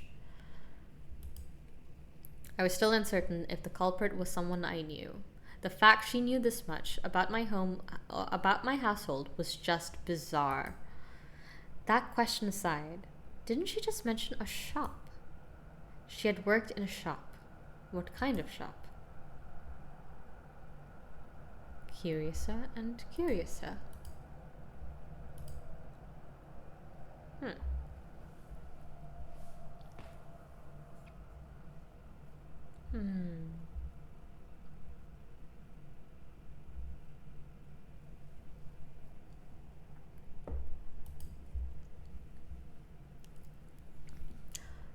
That girl, what's your plan? Will you let her go home after getting the money? Who? The one calling you Big Sis. She'll be with me, of course. I heard some gangs would manipulate underage girls and make them into a lackey to avoid arrest. It had been only a few days, but it was clear that the little girl didn't know anything and only followed the instructions from her big sis. She even looked worried when I was sick. It was just cruel to ask a kid of that age to be the scapegoat. Does her family know about this? Family? She frowned upon my question. There was some sort of communication barrier, as something seemed amiss.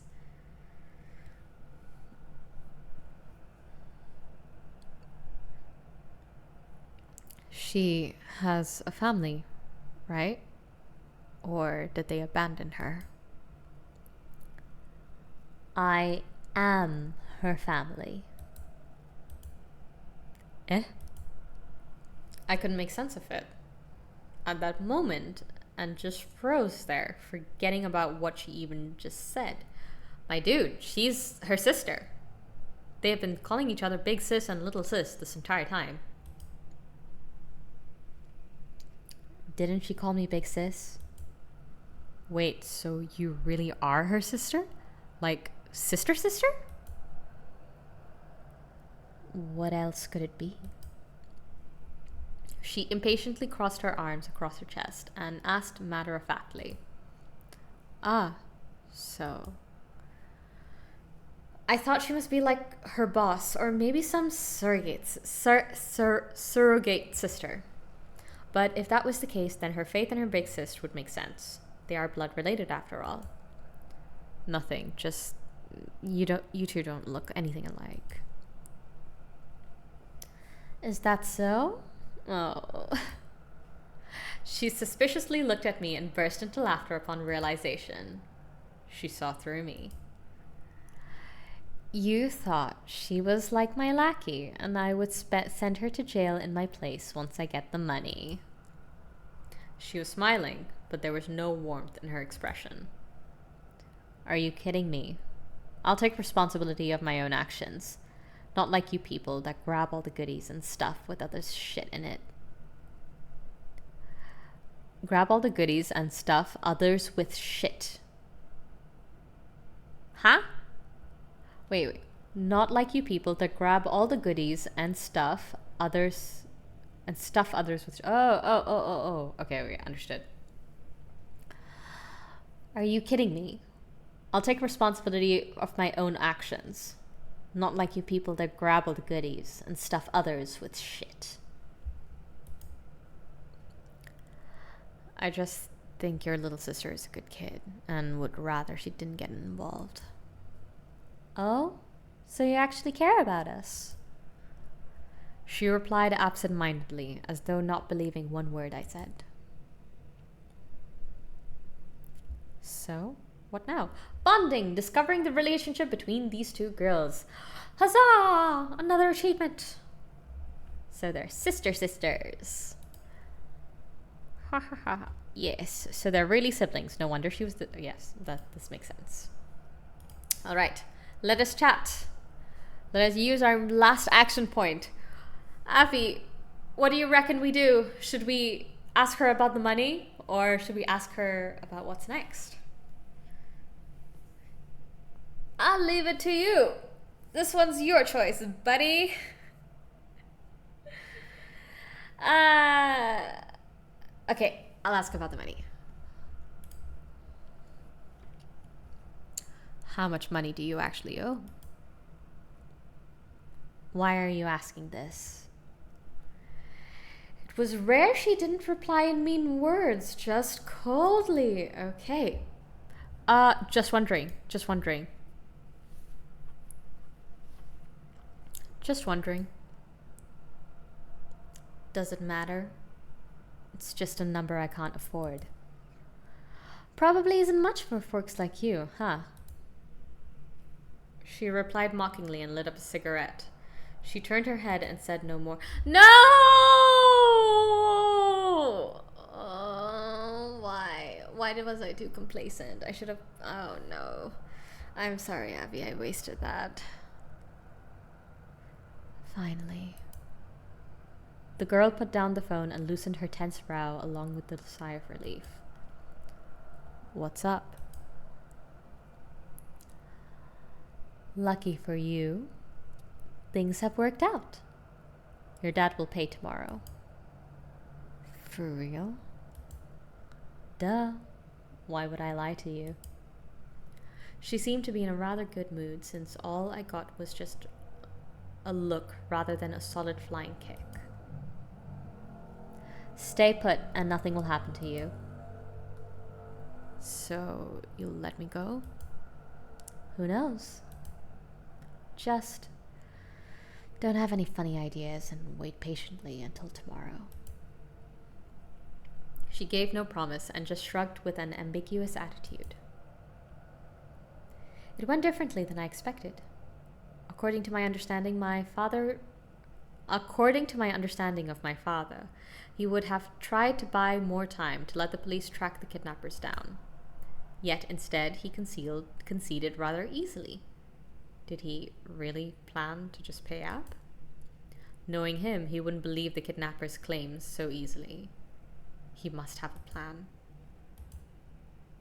No idea. I didn't know what he had in mind, which was a sad realization of how distant our relationship was. Why do you look so pissed? Did your brain burn out? She asked with a little surprise. After seeing me not saying anything with a lowered head. As if. I responded vaguely. While I didn't think things would go this smoothly, I had no intention to tell my kidnapper that. Huh.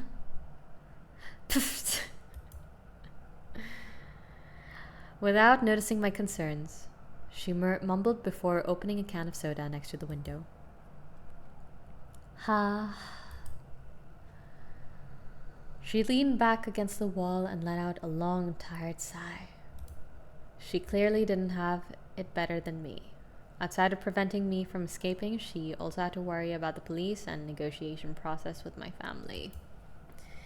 It might seem like it'd be over soon, but the key event was tomorrow. Would they really pay as promised? Could it just be a means to buy time? They always say parents will pay any amount of money for their child's safety. Don't make me laugh.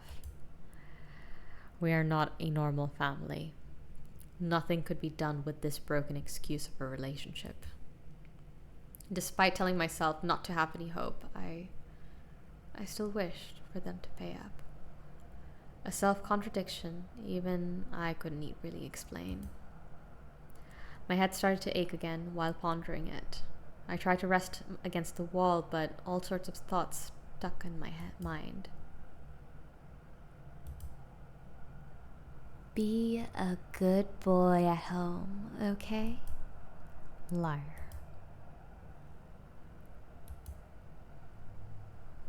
So what's with your mother? Huh? I came back to my senses from the fuzzy memory and answered absent-mindedly. Why is there no contact at all from your mother? She's right here in Taiwan, but she refused to show up after her own son is kidnapped. That's strange. Maybe she's busy. All the unpleasant memories came to mind, making me try to change the subject reflexively. Are you kidding me? She raised her eyebrow, clearly not pleased with this answer.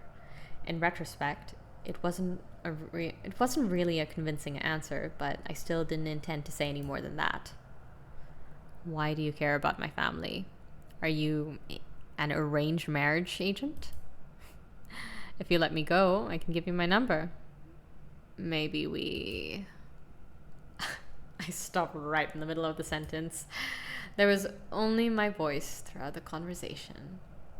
She would normally have interrupted me by now. Strange silence spread across the room. I lifted my gaze and looked into her black eyes, realizing I sucked at hiding my thoughts. You really talk a lot when it is about... Bleh. Okay! Wake up! Wake up! Okay. You really talk a lot when it's about things you don't want to answer. Is that some rich boy habit? Maybe.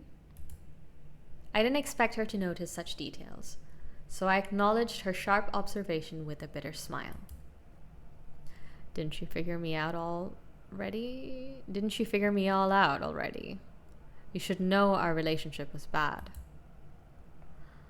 All I care about is if you have money. Your relationship is none of my business. Why now then? I responded casually, but couldn't help but wonder about the intention behind the question. Sheer curiosity? I felt it wasn't that simple. I just want to hear from you. What's wrong with your mom? Even Mr. Ken said it was pointless to contact her. Oh? Mr. Ken? Never mind. So you're gonna talk or not? Seeing her impatiently brushing her hair. God, I can't read today. I lowered my head to ponder how to respond. I didn't know where to start, really. It was embarrassing, and I didn't feel the need to talk to her. What? Is she your stepmother? Or your father's mistress? Seeing me now pondering, she started to guess randomly, and managed to get pretty close to the truth. Something like that. Just the roles are reversed. Huh? In the end, I decided to go with the easiest explanation. My mom had another man. It wasn't really something I couldn't talk about, but it just triggered tons of unhappy memories. Since I was a kid, she often went out with someone, but I didn't know where to and what for. It sometimes would take her a whole week before she came home. Even the housekeeper couldn't give me a direct answer. Your mom is having an affair. There'd be no way for me to tell a 10-year-old that either. Oh? She supported her head with a smile on her face, which looked more like gloating than sympathy. You guys are strange, always doing these sorts of things. Affair, inheritance, fight. Don't you have better things to do? Not expecting me to answer, she started to talk to herself and laughed, as though hoping to balance things out by hearing of others' misfortune. What a poor man your dad is, making all the money abroad just to raise a woman for another man. He knows. He knows? I said it casually and saw her staring at me dumbfounded. Yeah, he knew about my mother's affair. Cool story, right? My dad likes getting cucked. Are you an idiot? Have a sense of humor. Why didn't they divorce? Did he forgive her? Or maybe your mother has the money? She ignored my joke and kept prying. After confirming the ransom payment, she'd become a lot more talkative. Sa. Who knows? I don't care, nor do I want to figure it out. They like it this way, and I can't do anything about it. I actually asked about that just once. I could never forget his reaction back then. I angrily told him about Mother's affair, and the hand touching me tensed up immediately. Yet the shock only stayed on his face momentarily before being replaced by another emotion. Some sense of relief. He softly rubbed my head and told me Mommy didn't have an affair. I simply misunderstood. Misunderstood. No explanation, just a single word. With the company increasing in size, he spent more and more time abroad. Never did he ask of Mother's whereabouts, nor confront her as though nothing happened. Why didn't he ask her? Why didn't they divorce? Why feign ignorance? I couldn't ask anything, seeing his soft smile, and the unanswered questions became the gap between us. Oh, so he was a good, well, it seemed like he was a good dad before, but when this happened, I guess that seriously drove a wedge between him and his father. It got wider and wider over time until it became an unfixable distance. Maybe he has a mistress too. The marriage was just a ruse. Maybe. I wouldn't be surprised. Does your dad still love her? After staying silent for a while, she eventually asked. I don't know. At least I couldn't. I didn't say the second part, and it didn't matter what the answer was. I deleted her phone number that day and I moved out during high school, keeping minimal contact with my family. Since money came in every month, meeting up or not didn't matter. Maybe she knew that we already found out about it. No, maybe she wanted us to find out. In retrospect, too many things didn't make sense. There were better excuses for the affair to keep me from discovering it. She wanted Dad to know. Unbelievable as it was, it did explain many things. So there is a scenario where that does make sense, why someone would want their significant other to know that they're having an affair. And the biggest giveaway is the fact that the father was spending more and more time abroad and on his company than on his family.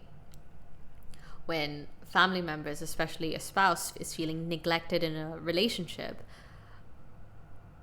the worst thing you can do, one of the worst things you can do, but something that happens so often, sadly, is you cheat. You find what you lack from elsewhere, from someone else. And at times there's genuine love and affection between that spouse and their new person. But also, more often than not, especially when you do it so obviously, it's to hurt the spouse that does not give you their time or attention. It's to show them what they've done, that their actions resulted in this. They want their spouse who's been neglecting them to feel pain, to feel anguish, to feel betrayal, because that is exactly what the neglected spouse had felt when there was no time being spent together. So I have a feeling that the mother, she wanted to show her husband that he seriously just lost the plot entirely. And she, knowing that it's hasn't made a dent in their relationship, hasn't changed anything, she just accepted it. And he's just accepted it. And there's now no saving of this relationship. To force him to propose a divorce, testing his reaction. Regardless of the motive, there was no argument or confrontation as I expected, just the status quo. Maybe she wanted to get an alimony by forcing her dad to divorce? No one would openly have an affair to get alimony. No judge would be so stupid. She tried to find an explanation with a darkened expression. Save it. You won't find an answer. They've been like this for years. They at least tried to hide it from me when I was young. Now they don't even bother. The moment he was on the plane, she was already on her way to spend the night with another man. She just needed to play a good wife when he came home, as though nothing happened. It was like an adult version of playing house. The curtain raised and everyone played their arranged parts. You are the dad working abroad. You are the mom taking care of the house. You are the kid that needs to go to school. We all knew it was fake, but no one could spell it out, or would spell it out. I kept thinking that if my dad's company wasn't that big, if maybe my family wasn't that rich, maybe things could have been different. You think things would be different without money? I'd expected that to trigger her. She started laughing coldly. Why is it so difficult to just openly discuss this? Do you really have to make it more complicated? Seeing her angry reaction, I somehow felt a little reassured. I finally confirmed I, myself, wasn't abnormal, but that my family relationship was abnormal. Things wouldn't go away if you pretended you didn't see them. That was just lying to yourself. Make things clear and break it up. If there's no more love. Don't keep perpetuating a lie if you don't want to be together. How simple is that? Who knows? They like it that way. I didn't want to argue with her. The world is too complicated. Too many people, too many things that will take a lifetime to understand. Why do they do that? Why does society function like this? Why can't one ever be satisfied? I don't know. If there is no answer, then you just accept it. Reality wouldn't change just because you don't agree with it or because you know the cause. Don't know. Are you nuts? She waved her hand impatiently, as though nothing I said was worth a dime. Why don't you figure it out if you find it strange? Are you some soap opera protagonist? No, he's the protagonist of a visual novel. Bazinga. You don't get it. Even if You're the one who doesn't get it. Abruptly interrupting me, she coldly responded. You don't know how lucky you are. You don't know how many people envy you. You just keep saying you can't do it. How many people want to live? How many people want to be like you? And yet here you are telling me, I wish I had less money. So quit the self-pity. You are lucky, rich boy. If you want to escape from even this type of problem, you may as well just die. Angry as usual, but this time it seemed different. I could tell she was treating what I said I could tell she was treating what I'd said seriously and was dumbfounded by that realization.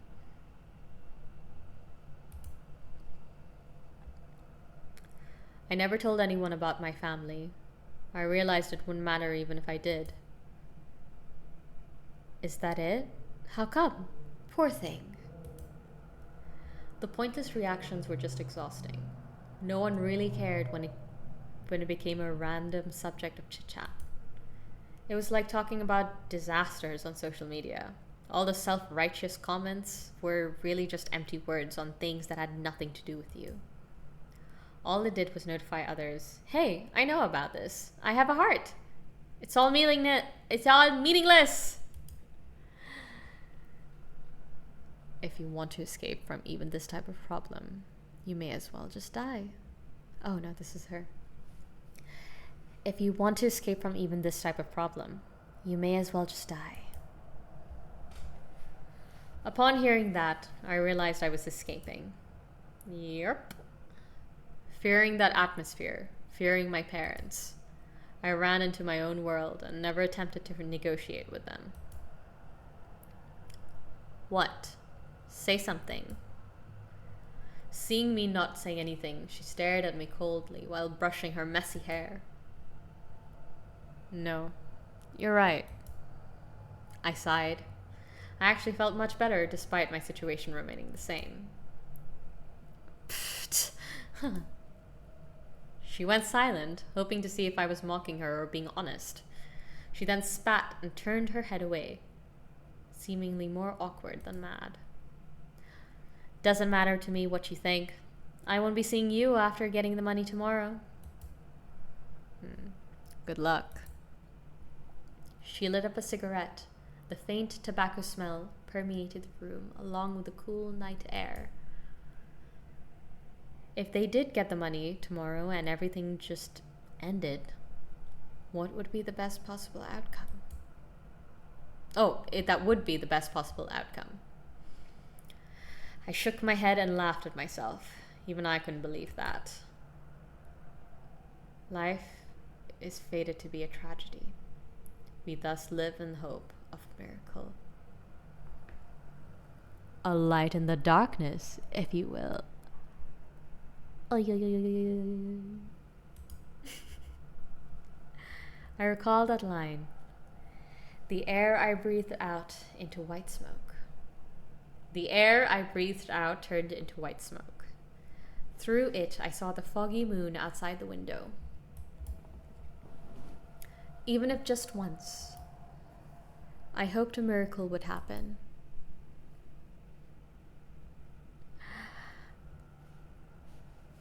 "3 o'clock in the morning. The girl was falling asleep in her chair. She had woken up a few times in a fit of drowsiness. Even the energy drink didn't help much. Worrying she might really fall asleep, she decided to sit next to the door with a blanket. There was only one exit. He would have to go through here if he wanted to escape. Even triple-checking the ropes couldn't remove the unease. The image of him escaping came to her mind every time she closed her eyes. It would be all over in a few hours. That was the simple determination that kept her going till now. She had imagined how she would pay off the debt multiple times, and now she could see the end of the line. She didn't know how to avoid arrest or what to do afterwards. She just had to believe that things would be different. Just a few more hours. The quiet sleep-talking echoed throughout the room. The girl secretly closed her eyes. Oh no, she let her guard down.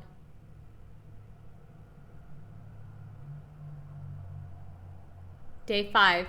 Choice! Oh, damn. Oh my god, I haven't been saving for the past 2 chapters. I just realized I haven't been saving for the past 2 chapters. No! It's okay. It'll be alright. That's fine. We're good. I'm confident in our choices. Right? Next.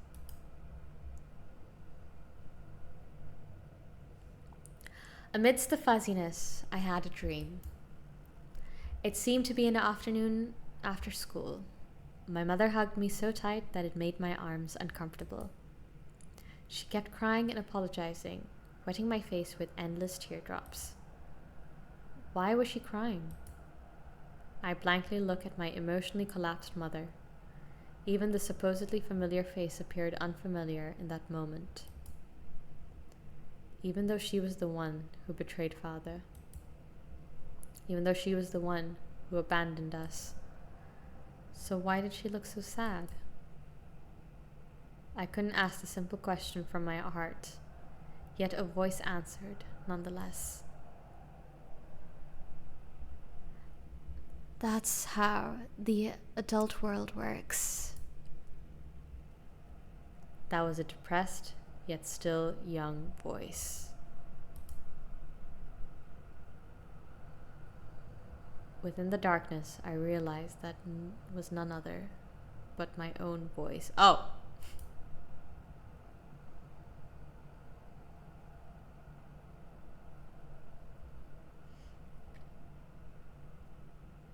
What a beautiful sky. I woke up from my dream in shock, with the realization that my face was all wet. I couldn't recall the details of the dream itself, just a sense of bitterness weighing in my chest, rendering me breathless. There were a few spots of white light from outside the ground. It was so quiet I could hear my own heartbeat and the wind from the window.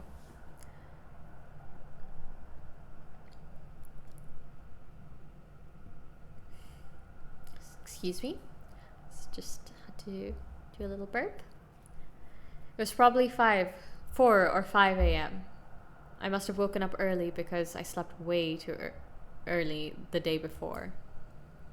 I sat up to stretch my body, with the joints making clear cracking sounds. The last bit of my dream vanished with the morning light. I noticed the girl was leaning against the door with the blanket, with her knife next to her body. She had clearly fallen into deep sleep. Worrying I might escape, she didn't even want to sleep in an actual bed. Oh my god, this is my chance to escape! Oh my god! Is this our choice? Is this our choice? Whether we choose to stay or we choose to run away. She had a slender body, clearly due to malnutrition, and the unkempt shoulder-length long hair that was tangled in multiple places. Her long eyebrows wrinkled together, as though she couldn't find peace even in the dream. Her long hair didn't seem very healthy, and even the color was not consistent. One probably couldn't care less about their hair when eating for the night alone was an uncertainty. She could be a beauty if she cleaned herself up and maybe put on some makeup. Carefully observing her asleep face, I almost forgot that she was the kidnapper. Having a totally different family might have led to a totally different life for her. The world is not fair. I murmured what she had said and wondered what emotion did she say that line with. Helplessness towards society? Self-pity? Rage against the rich? I decided to stop thinking about it and focused on figuring out what to do.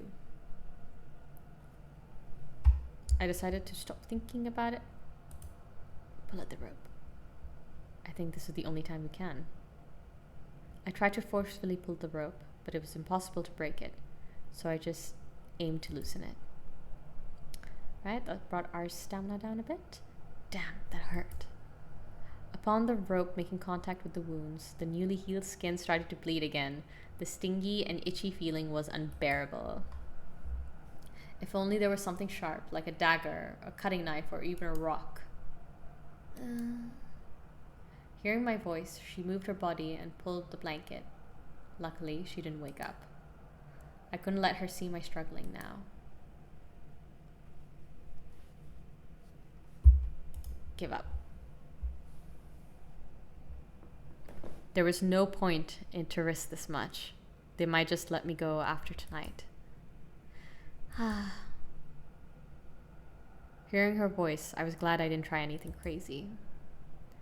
I finally managed to let her drop guard on me. I just needed to be patient and wait for the opportunity. Good morning. What are you doing? She tiredly yawned and looked at me unpleasantly. Waiting for breakfast. She clearly didn't buy it and walked to me with the knife and checked if the ropes were loose. You are free once your dad pays today. No funny business. All right. Better keep your mouth shut and say nothing. Got it? You'll never make friends if you're this bossy, you know. I responded jokingly, but she didn't seem to appreciate it. She stared at me briefly and decided to say nothing more. She then walked to the bathroom to clean up.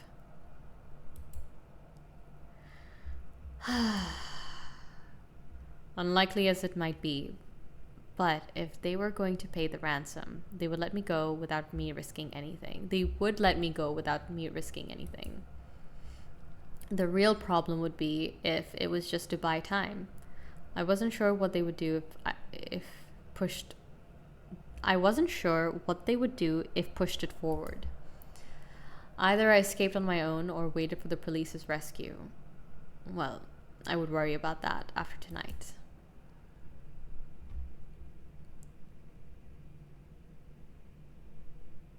So, what now?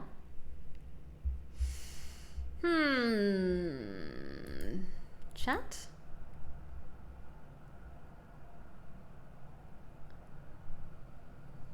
I mean, I can guess that it's because of her parents, since she's mentioned that all they got left behind was debt. So that kind of makes sense, but I'm still intrigued to know. I'm gonna go with you look really tired. Let's start kind. Let's start easy. You look tired.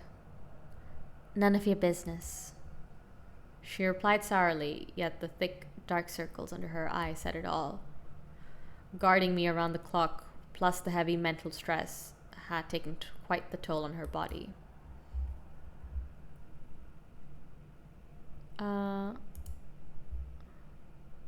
Get some rest if you're not feeling well.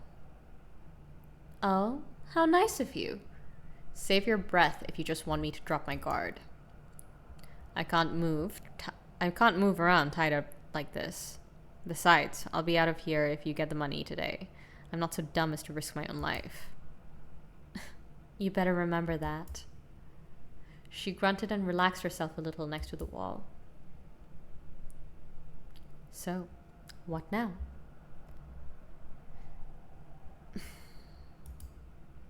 All right.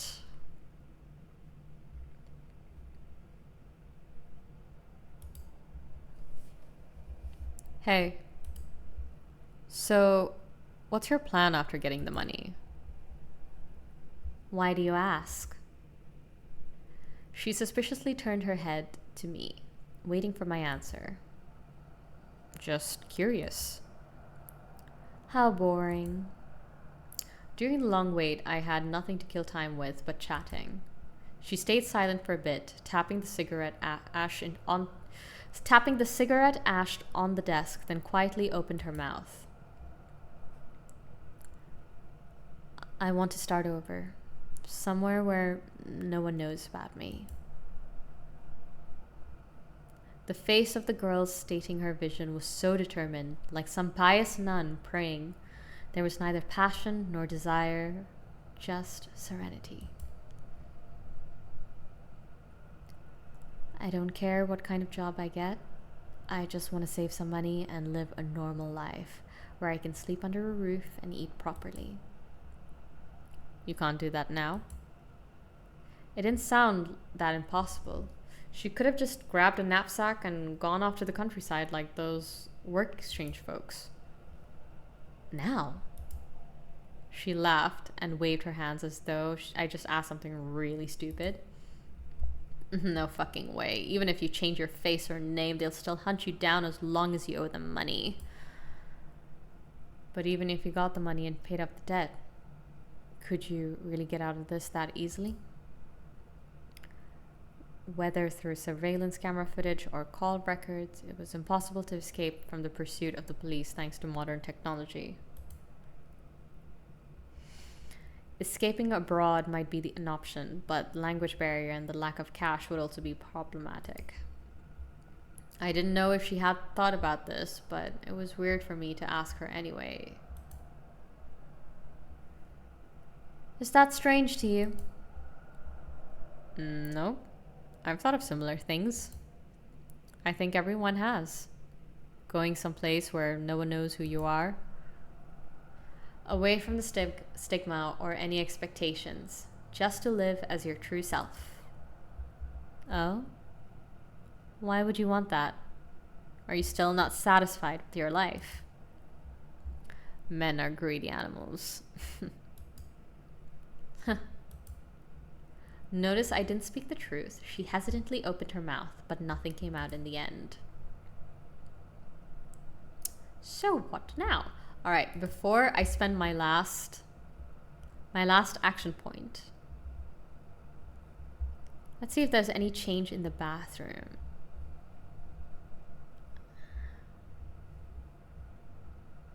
Okay, I guess not. Maybe if we go here, any change over here? No. All right. And now finally, why do you owe that much money?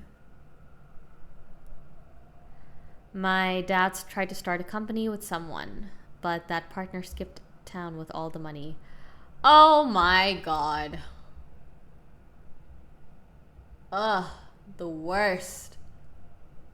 The worst. Stings extra hard because this has actually happened to my father and it sucked.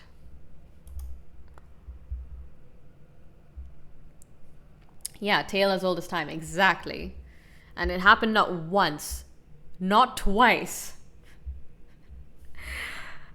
Oh, it's my dad. I love him. But man, when he was younger, he was far too naive for his own good. It's not even 3 times, Abby. It wasn't even 3 times. He won't admit to the 4th time, but yeah, there had been one other time. He's learned his lesson now, at least. So far, so good. And it's been many years. So I hope and I pray that that'll be different this time.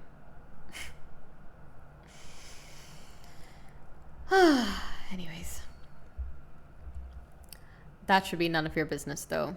You can just file for bankruptcy. He thought he could make up the loss if the business kept running, so he loaned a ton from a loan shark. He's no businessman, and the business naturally failed. He himself skipped town too instead of making any money. But legally, that's his own debt. Legally? She cut me off with a grunt. She then asked with raised eyebrow, "Do you think this is some entrance exam? What are the cops for if everyone follows the law?"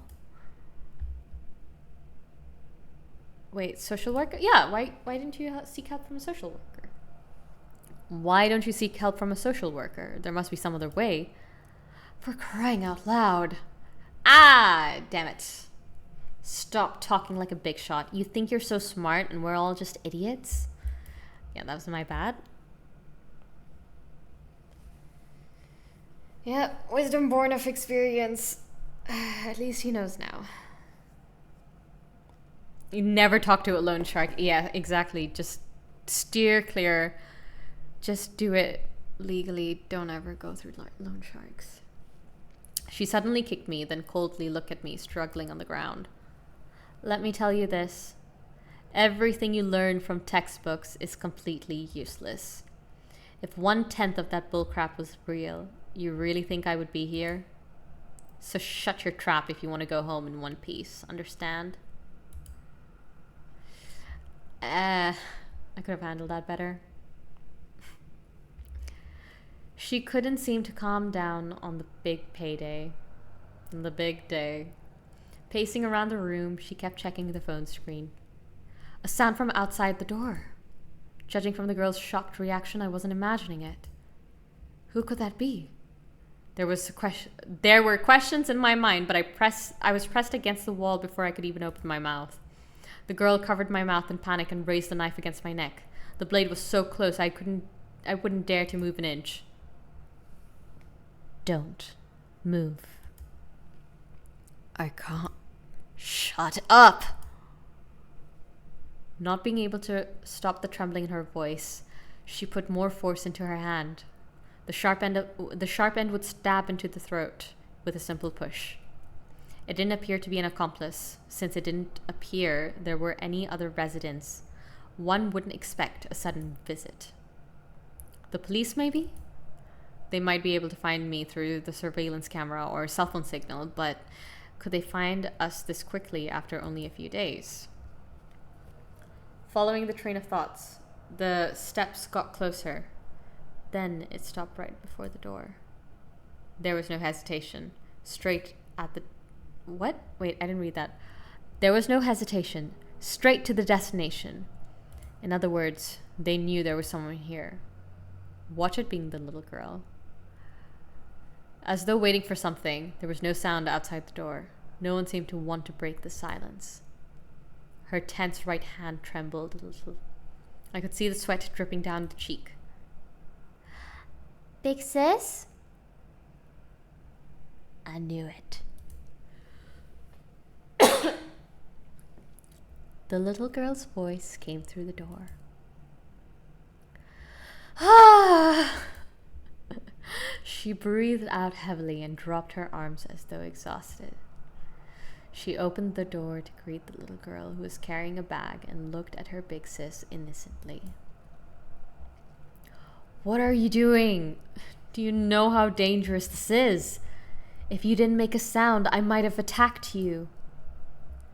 Sorry. It was rare to see her getting mad at the little girl, who lowered her head apologetically. Through the door, I could see the view of the stairs. The red armrest and grey wall were the common sight of an old apartment. Oh.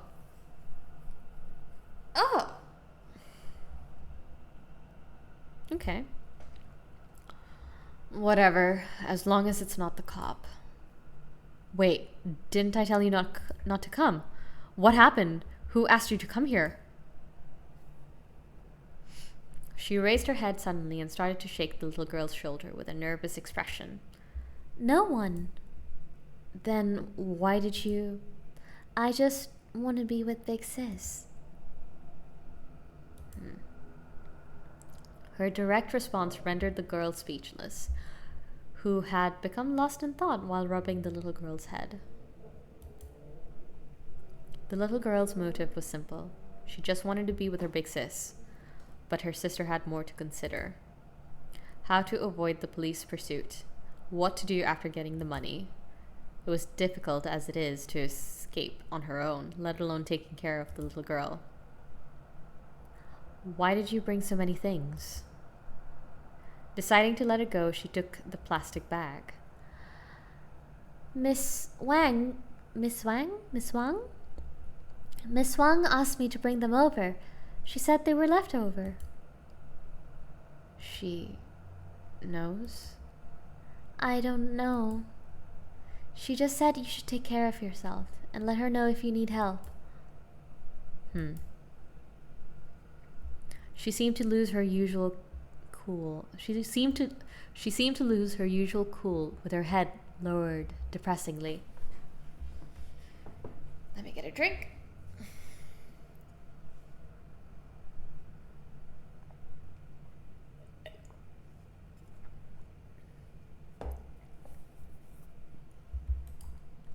Big sis? Hmm? Miss Wang seems worried about you. Looking at the hesitating little girl, she bit her lips and finally spoke after a while. Don't worry, it'll all be over soon. She managed to smile while rubbing the little girl's hair. Noticing the name that was brought up, who was this Miss Wang? What were they talking about? I'm gonna stay quiet. I memorized the name secretly. It could be the clue to find the mastermind. Whatever. It might be for the best. She passed the knife to the little girl and started to leave the room with the cell phone impatiently. Keep an eye on him for me. I'm gonna give a call and find out what's going on. They didn't pick up the phone. She impatiently mumbled and was about to step out of the room. Calling whom? What part of shut up don't you understand? She coldly stared at me. It's none of your business. Got it? Just eat the bread if you're hungry. There's also enough water. I'll be back soon, so don't think about untying yourself. Hey, what if there's fire? Then you'll be burned to death. I don't care, as long as she escapes. Fighting for my privilege only got me a merciless look, with the little girl quietly nodding on the side. I will remind you again, no funny business. What else can I do? Barbecue? What? What else can I do? Barbecue? That's such a weird answer. I've never heard anyone say something like that. It's kind of cute though, kind of funny. She wanted to say something while staring at me, but eventually just grunted and left. The door closed and there were only me and the little girl. We would learn if the ransom really arrived tonight or not. They would only keep a closer eye on me if the negotiation continued. If I wanted to run, now would be the best chance. The little girl had less strength than her sister, nor was as on guard of me as she used to. All these choices were like gambling. You never knew what would be your next card. The only thing that mattered was that you only had one chance to bid. And I'm terrible at gambling! No. No, I don't want to do this. Let's check our notes. Maiden. Why did she pick me? We have no idea still. The cause of her death was her father borrowing money from a loan shark. No one had heard from her father and he skipped town. Let's observe. Because there's a new thing. There are some paper cranes now. Colored paper cranes and origami cranes were scattered on the ground. All these clean folding lines are from the same hands of the young girl. That's it? Okay, that was waste. Oh, okay. I'm just gonna chat. Thank you for helping me. Right, I almost forgot to thank you. Why are you thanking me? When I was sick a few days ago, weren't you the one that asked her to buy me some medicine? No. Big Sis would have helped you anyway. She awkwardly avoided my gaze, as though admitting that helping me was something to be embarrassed about. I understood her conflicted mind. To her, my gratitude might not be praise, but criticism. Huh. Let us chat. That Miss Wang you mentioned. She was about to talk before immediately shutting her mouth still remembering her big sister's words. I had to find another way to make her disclose it. She's your family, right? If she was the culprit, she wouldn't have asked her to rest, nor brought them food. Family. She mumbled my words, but finally nodded affirmatively. If Miss Wang didn't help us, we wouldn't even have a place to live or people hiring us. Outside of Big Sis, Miss Wang is the only one helping us. Deep in her memory, she quietly recalled with her lowered head. I remembered she said the bread were leftovers, which meant that either from a bakery or a shopping mall. If it was a shopping mall, they would probably also have bentos and drinks. In other words, they used to work in the bakery. I got information.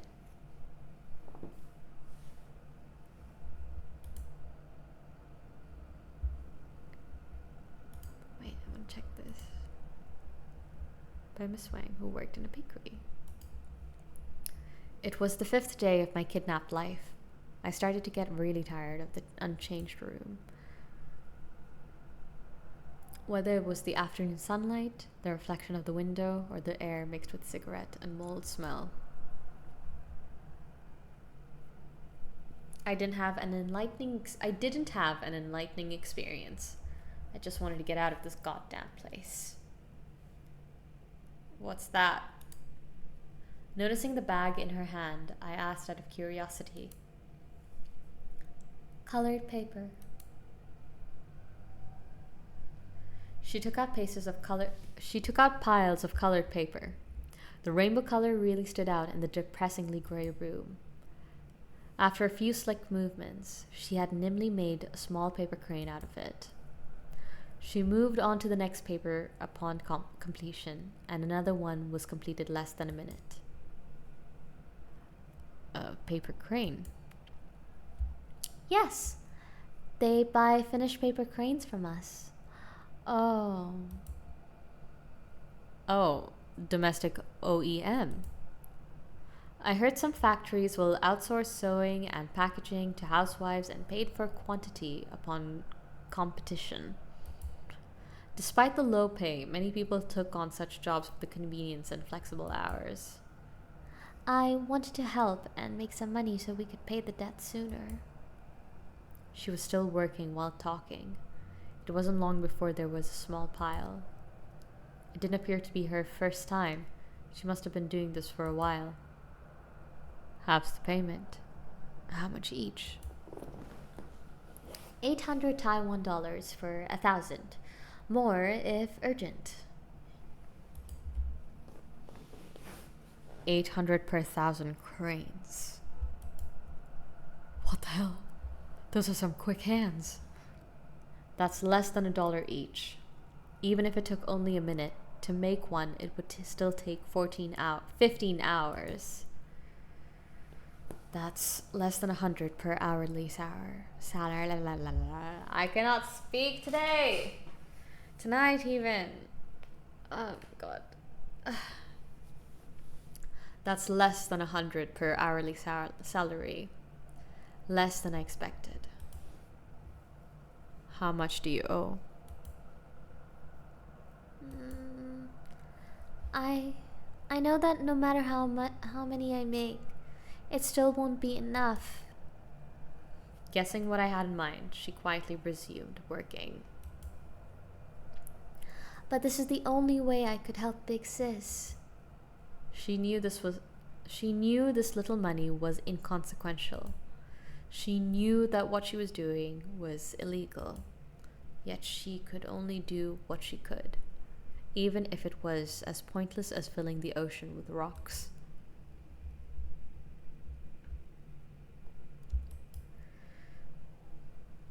Do you know the story of the paper crane? I remembered the bedtime story while looking at the paper crane in her hand. If you fold 1,000 paper cranes, you can make a wish. So you do know.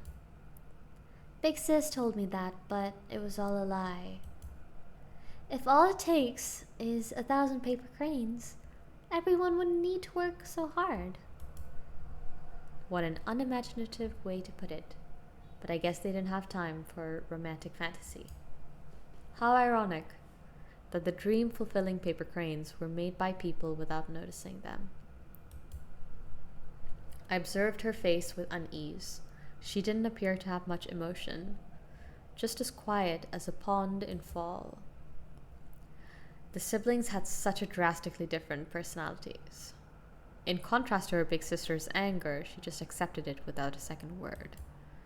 She cared about her big sister's happiness and her current life more than her fairness.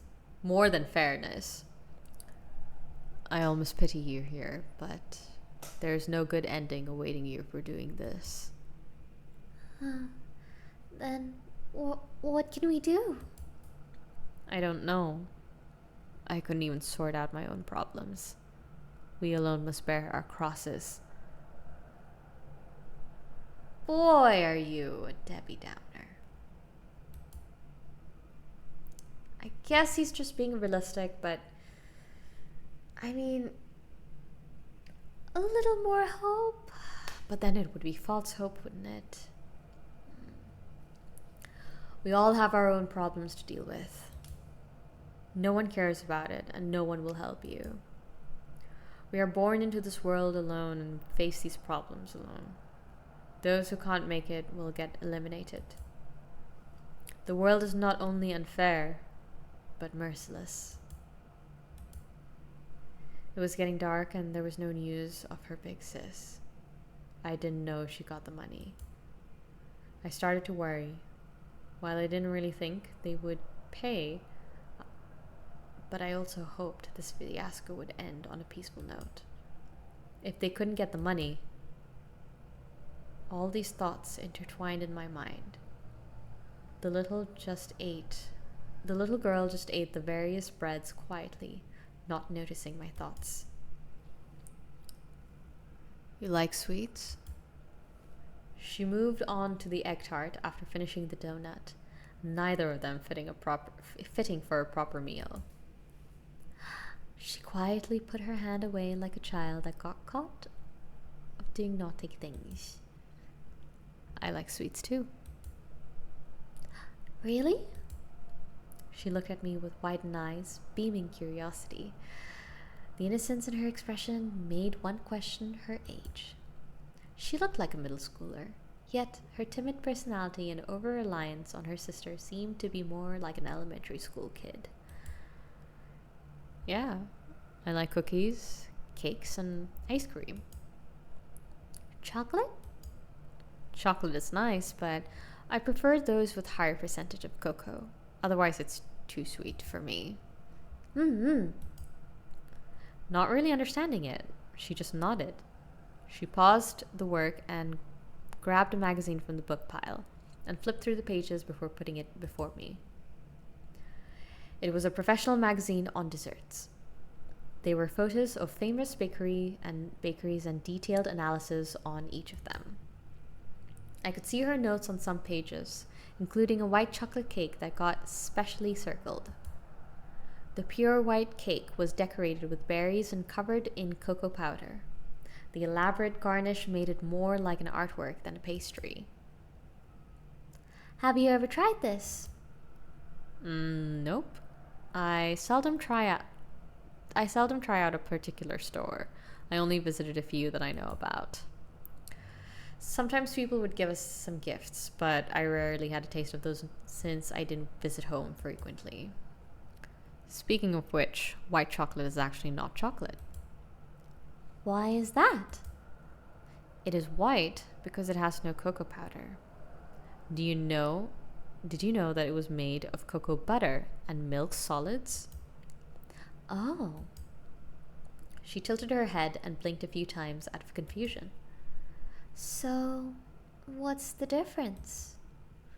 different ingredients. I heard white chocolate is not as healthy. But it tastes so good. Can't argue with that. The difference between us was never clear. Comparing to my health concern, she cared more about the taste. I flipped through the magazine with one hand. There were more pages with notes. I recalled myself doing the same thing on travel guidebooks before a trip.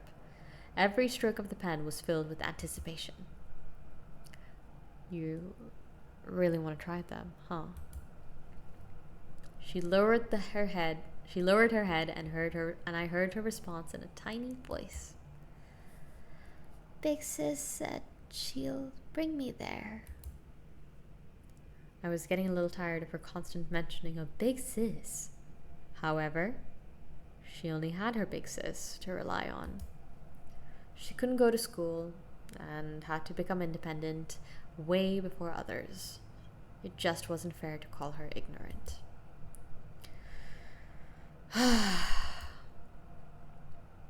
I sighed. My heart always felt heavy when talking to her. Sometimes I'd rather she was angry at her as her sister. At least I wouldn't feel guilty that way. The magazine was the manifestation of her dream. Cakes, desserts, and chocolate. From my perspective, these dreams would never come true. Even if she got the money, I don't think she would be able to bring you on a foodie tour. Come on, man, don't have to shatter it like that, just directly. I'm sure there was a better way of doing that, or saying that. She looked at me with an expression on the verge of tears. Aww. Seeing her depressed expression, I swallowed the words I was about to say and regret the fact that I had gone too far. Yeah, you should.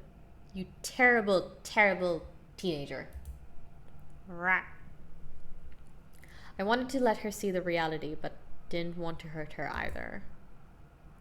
With that said, there could be chance for that in the future. Really? Yep. I repeated myself to give her confidence. The shaky light in the dark lightened up her young face, which was filled with unease and sadness. She knew what her sister was doing. That very realization was what shaped her suffering. But she didn't have the choice. Could she stop her sister and convince her to focus on her proper job instead of kidnapping? There was obviously no way. Even an adult would not be able to give an answer, let alone a kid like her. She was not to be blamed here. The ones responsible were her parents, her guardian, or even her big sis. My thoughts were interrupted by the sound. She was back.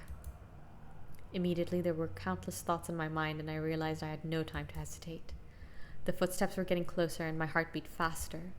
I clenched and then let go of my hands in the pocket. The palms were drenched in sweat.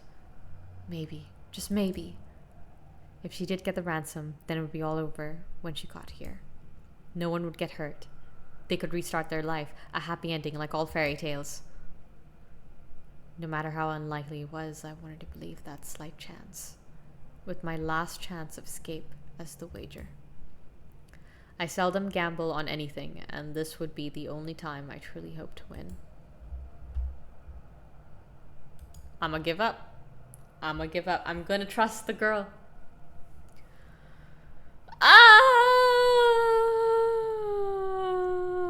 I didn't even have time to ponder that choice. This chapter really is all about choices, huh? Let's see if I've dug myself a grave or perhaps aided these young women, these young girls. A new feature. The girl entered the room with an icy expression. She had none of her usual cool anymore. Her messy hair spread across her shoulders, and I could see nothing but rage and despair in her eyes. No. I knew the answer without asking. Big sis? Step aside. The little girl tried nervously to get closer, but only got shoved aside by her big sis, who walked towards me with big steps. Yep. Out of nowhere, a kick landed on my stomach and made me curl up in pain. But before I could react, a myriad of punches landed on me. Big sis! Shut up and step aside. The little girl tried to pull her away, but got scared, motionless by her sister's yelling. All of you are the same. All of you! She yelled at me hysterically, as though trying to vent all her rage upon me. I managed to cover my head with my hands, trying to shield my crucial parts. There was a taste of blood in my mouth. My body spasmed uncontrollably, and even coughing up gastric juice didn't alleviate the sense of nausea. Every single time. Every fucking time! I just want a normal life. Why do you have to force me? What do you want from me? The yelling and the crying. The initial burning pain seemed to gradually disappear. All the noise mixed into one everlasting sound in my ear, as though from somewhere far away, I naively thought it would work out. I gave up my chance like a coward, believing they would pay. I knew it from the very beginning. I gave up my chance to escape, to embrace an unrealistic hope. And here I was. 1 SS13/2? Big sis? Why? You said it would be alright. As though hearing her sister for the first time, the girl dropped her fists and faced the crying little girl.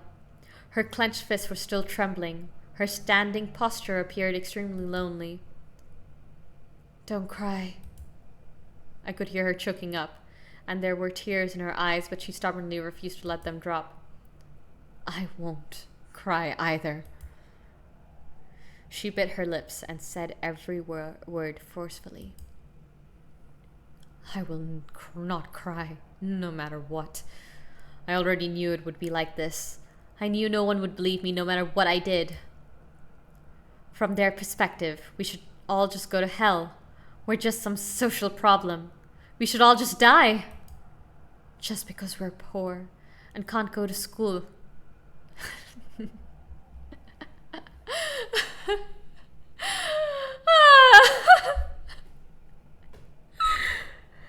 Why don't they just lock up everyone who has less than 20K in income?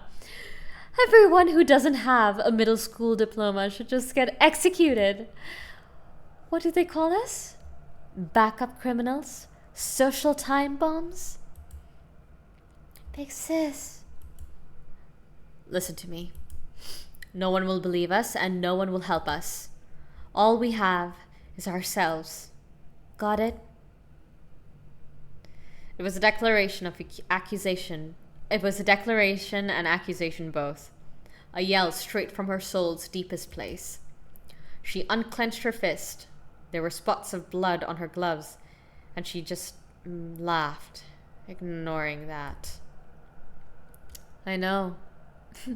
This goddamn world isn't fair. Hearing the familiar words, I finally understood the emotion behind them. It was neither helplessness nor acceptance, but rage and struggling against reality.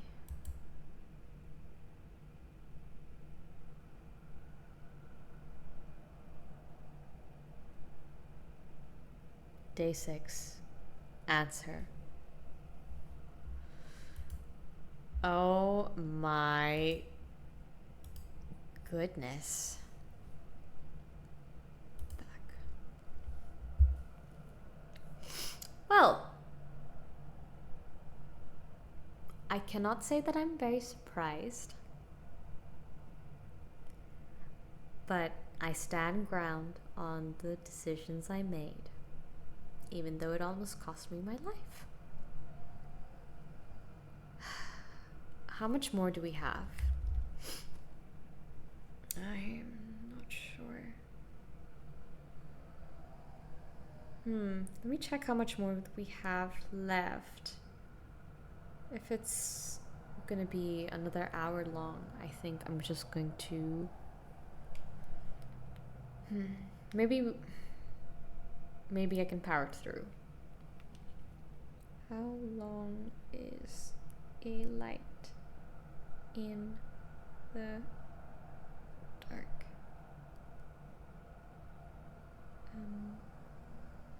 Okay.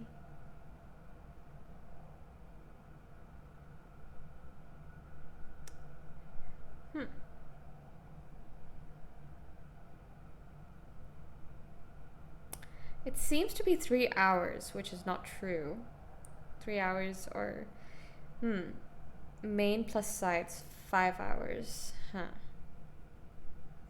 So maybe 5 hours, okay. We already spent 3 hours doing the first half of it. Alright.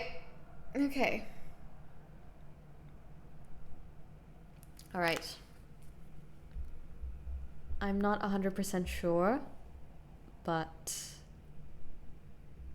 this seems to be the end, so let's see this through.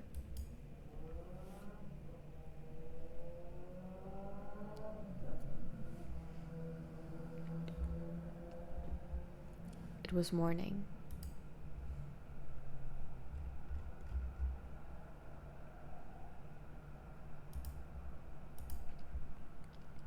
I didn't sleep well. The continued series of events and the pain in my body made it difficult to fall asleep. I heard arguments and the sound of things getting smashed in my half-sleep state, but I didn't notice anything off in the room. The taste of blood in my mouth was nauseating, and all my muscles seemed to be twitching in pain. I staggered to my feet and tried to rinse my mouth in the bathroom, but instead I lost balance and fell to the floor. I gave up and just left myself lying on the floor, feeling my chest upheaving through deep breathing.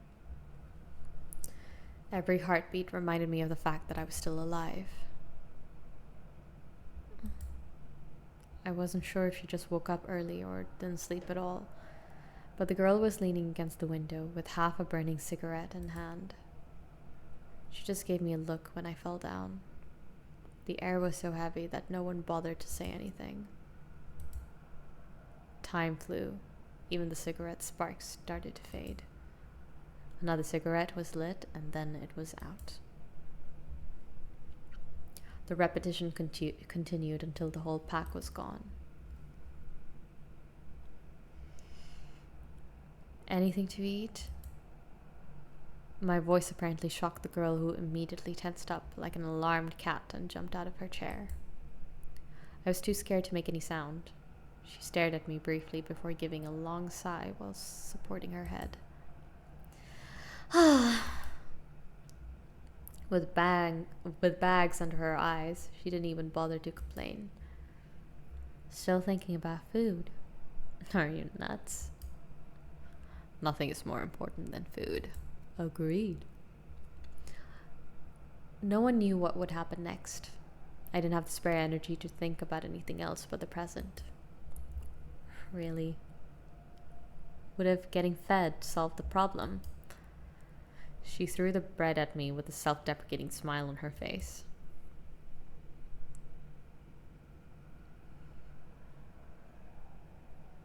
So, what now? Oh my god. Oh my god. Back. Alright. Chat. Oh, so both the girls are here now. Why don't you try to escape? Okay, so there's that. And with older girl, what do you plan to do next? Still the money, huh? Do you live here? Huh, interesting. I do want to observe. Oh, hell yeah, baby. This is perfect. Perfection. There are tons of shattered glass shards on the floor. I might get hurt by one of them if I'm not careful. I've tried playing with shattered glass before. My nanny nagged me for the whole afternoon after finding my hand covered in blood.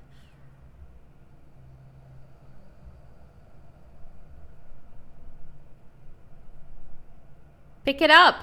Use it to untie your bonds. Okay.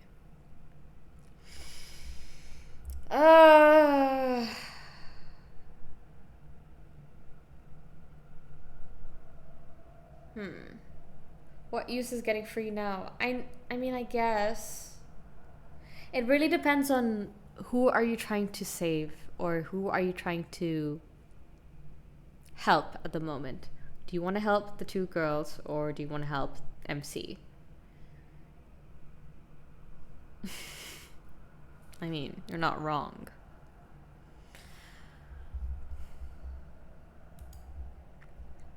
Let's go with older girl. Do you live here? Do you live here? Why do you ask?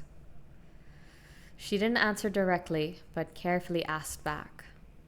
After I managed to trick her a few times, she got more and more careful when talking to me, fearing to reveal more information. I saw toothbrushes and glasses in the bathroom, so I thought you might live here. What do you think? I think only homeless people would find this place attractive. Huh. Hearing my honest answer, she covered her mouth and giggled in a bit of a mockingly manner. We're not that far off from being homeless, just slightly more fortunate. So what now?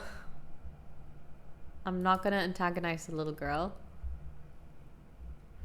Asking her about the future, I feel, is just gonna annoy her. But even I need to know what's gonna happen next. So what do you plan to do next? Dunno. She replied without a second thought. Her expression was so deadpan I couldn't even tell if she was joking.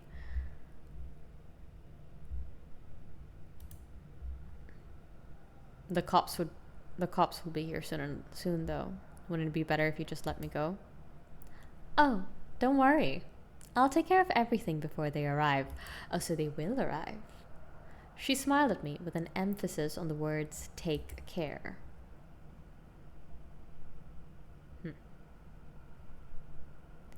After a while, the little girl woke up as well.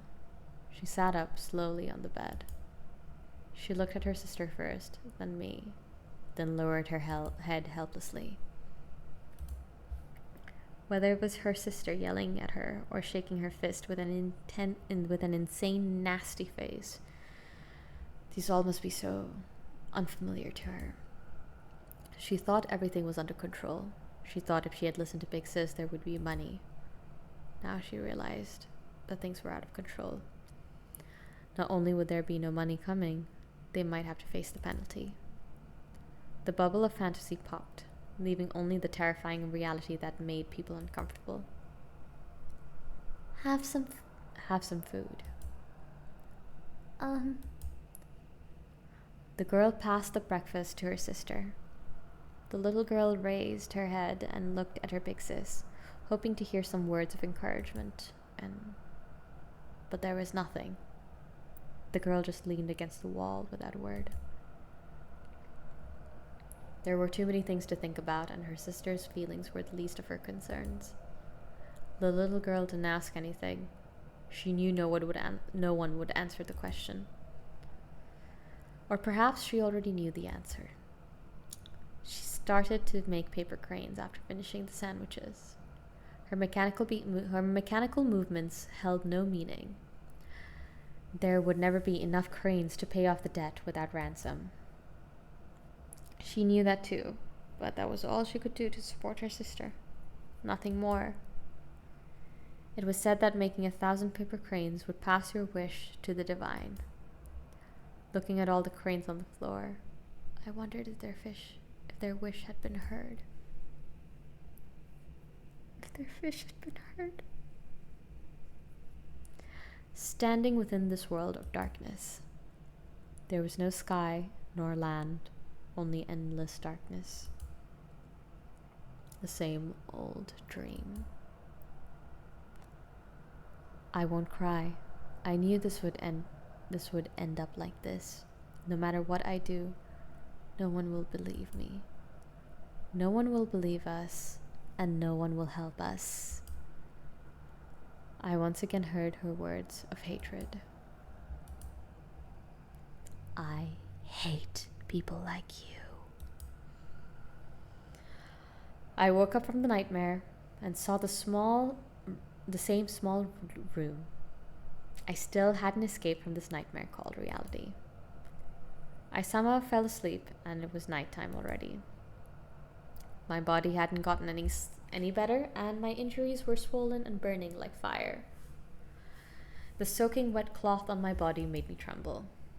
The lack of sleep and malnutrition rendered my body powerless, and I could feel the fever from my fluctuating body temperature. I heard footsteps and raised my head. The girl looked down on me. There was no warmth in her eyes.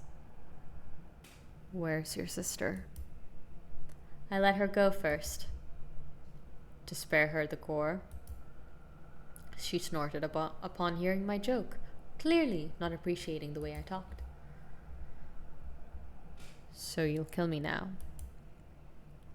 Letting go of the roundabout approach, I cut right to the chase. Either kill me or let me go. I didn't care which. I suddenly realized how ironic it was when we talked about communication and mutual understanding.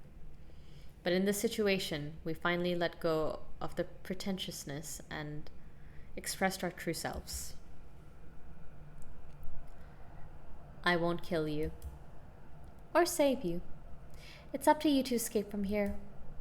Just like you don't care about us, I don't care about you. Hearing her determined tone, I remembered the only thought in my mind these past few days. I don't care about what they think. I'm getting out of here. So we were the same, even up to those sorts of selfish aspects. You can hate me or blame me. I don't care. Misinterpreting my smile, her look was not one of disgust, but coldness. I was too tired to argue, so I just shook my head. We fell silent. After looking at my weak posture, she said, "No one helped us when we were hungry." I know. Realizing what she wanted to say, I finished the sentence for her.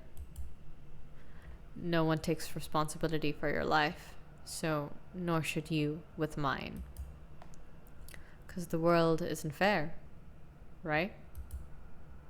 That's right. She nodded and picked up my backpack. She then left without turning back. Her footsteps echoed through the stairwell and eventually faded in the rain. There was no one but me in the room. I struggled towards the desk. Even the few steps I made exhausted everything I had left. I basically collapsed on the top of the chair. My reopened wound started to bleed again. I didn't even have the energy to grab the knife. Panting next to the window, I couldn't clearly see what was outside of it. There was only the gray sky and the rain.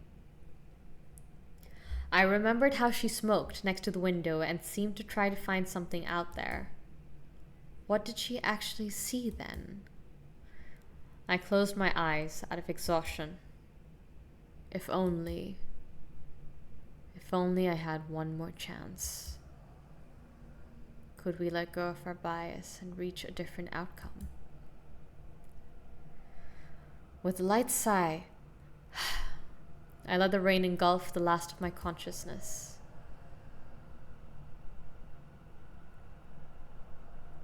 What? Endless rain?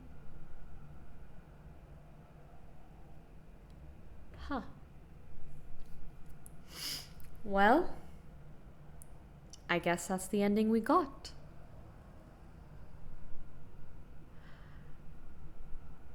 And that was A Light in the Dark. A pretty somber ending to a somber tale.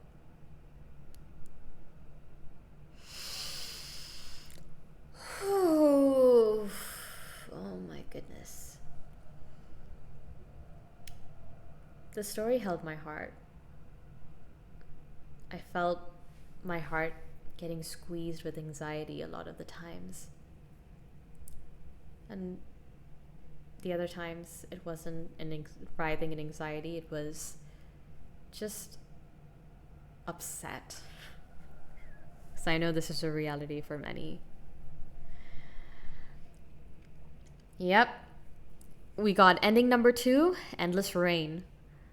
I'm guessing his body gave in to the fever and his wounds and he died. I would say is a realistic ending since he didn't have any strength at the end. But perhaps if you want even an inkling of hope, maybe he recovered his strength and somehow fumbled his way out. But then the rain would get him and he would succumb to his fever again. So really, there is no light in this darkness.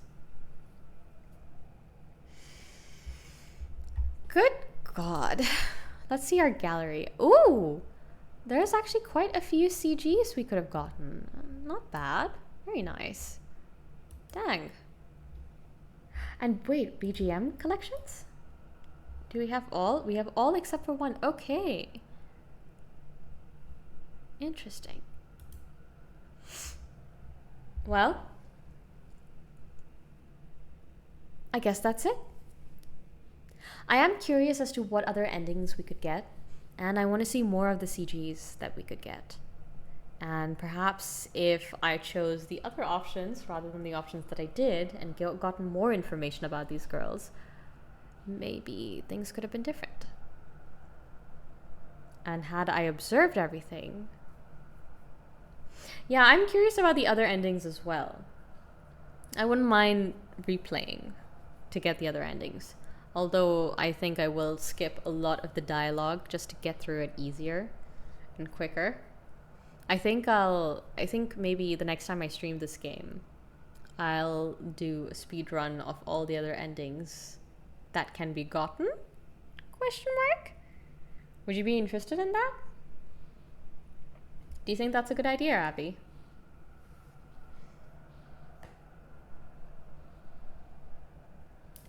Oh! Berserker, thank you so much for the follow. That's so cool of you. Thanks, man. It's nice to see you in here.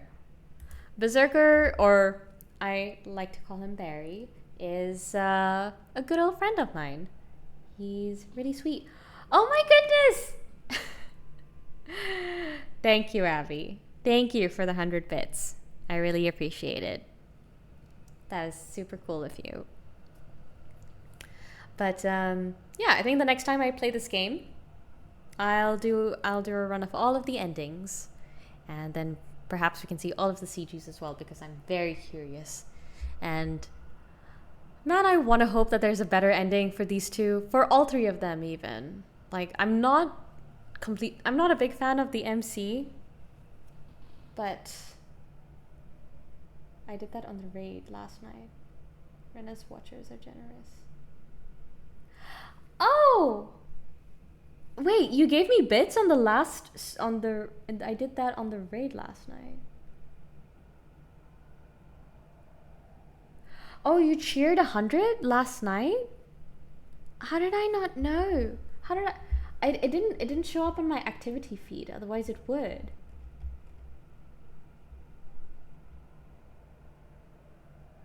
Oh, not on mine. Okay, it was during the raid. All right. Thank you, Avi. You are extremely generous. Thank you so much. That is absolutely just kind of you. You didn't really need to do that, but I appreciate it nonetheless. I'm really grateful that, that you're here and you enjoyed this game and you enjoyed my playthrough of it. Well then, I don't know what's going to be the next game I play, but hopefully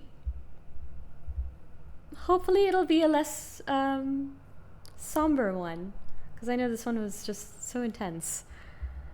All right, let's move over to, let's actually exit this game. Exit the game? Yes. And we can move on to chatting with another surprise. Hey, hi. Yeah, let's go for a less depressing visual novel, or just a less depressing game in general. Perhaps even a fun one that's just like exciting all around, and probably maybe one which doesn't exhaust my voice so much, because that was a lot. Maybe you recovered at the end, giving me the Halo book Kurt perspective. Unfortunately, I did not play Halo, so I don't know what that is. But yeah, it would have been nice if you recovered in the end. Although I'm not too... The whole theme of this game was realism. The reality of the shit that we go through in life. And it doesn't matter whether you're a rich boy or a poor girl, life is not going to be fair to you. It's not going to deal you. Sometimes it just won't give you breaks. And that's the sucky part about life.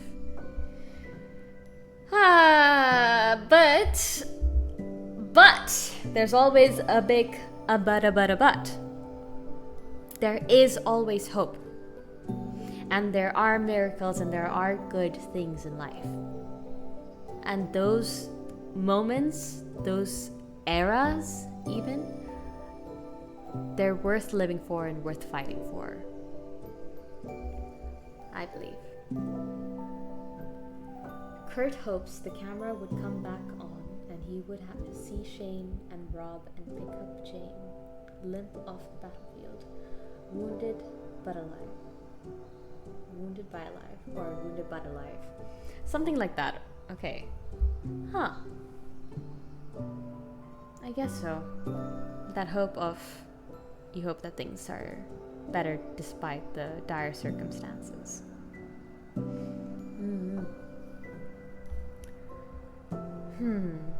But yeah, oh my god. How are you doing, Abby? I hope you've gotten something to eat or drink and that you've relaxed and everything. Or are relaxed. I think I'm losing it a little bit. Yeah, it's gotten late. At least it's not 3 a.m. like yesterday. But yeah, I think I'm gonna turn in for the night. Thank you so much for joining me. And thank you so much for keeping me company all throughout. From my favorite book, from my favorite Halo book, Kurt's story arc of watching all these soldiers he trained die was sad. Yeah, those kind of stories are always the most heart-wrenching, or one of the most heart-wrenching. To see people that you got close to, your comrades, and whom you've seen from going from being very weak to strong and like rise up above who they were, and then to see them die out on the battlefield, it just crushes your soul, and it crushes your spirit. I personally have never known anyone who had fought in a war, but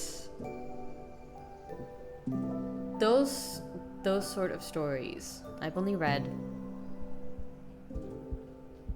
and yet you can still see the pain, or you can still at least feel an inkling of their pain. And that in of itself just crushes your heart. It was a fun stream. If you count getting very, very somber, that's the best way that I can describe these past two streams. If you can describe that as fun, then hell yeah, that's been a fun stream. It's been a thought-provoking stream for sure. The book ends with Kurt dying, and before he sets off the bomb, he sees all those dead soldiers smiling and saluting him. No. Yeah. You know what that reminds me of? That reminds me of Atonement. It's this movie that I can never fucking watch ever again. And if you've never heard of it, it stars what's her name? She's the person that Hollywood likes to stick into corsets and play period roles. She was the main girl from Pirates of the Caribbean, the first movie, and she was also Anna Karenina and Elizabeth Bennet from the Pride and Prejudice movie. What was her name? Damn it, it's at the tip of my tongue. And it's not Kate Winslet. It's someone else. Damn it, I always forget her name. She's got the sharp jawline. Anyways, she is our main heroine of Atonement, and the guy, I have no idea what the actor's name is, but he's hot, and it's a very tragic story. And there's a third main character. She's the sister of Elizabeth Bennet. Let's call her that. She's the younger sister of her, and she's played by Saoirse Ronan. And boy, is it a heavy story. It's the kind of movie you can only watch once and never again, because to watch it again is just far too fucking painful. Highly recommend it! Go watch it if you get the chance. But anyways, I think that should be it for tonight. Thank you so much, Avi, for joining me. Thank you so much, everyone else who had joined me earlier. And thank you for the lurkers, even. And thank you for everyone in the future who will watch this video. Thank you for being here and for giving me time. Good night, everybody. I hope you have sweet dreams. And I hope a miracle is bestowed upon you. Good night.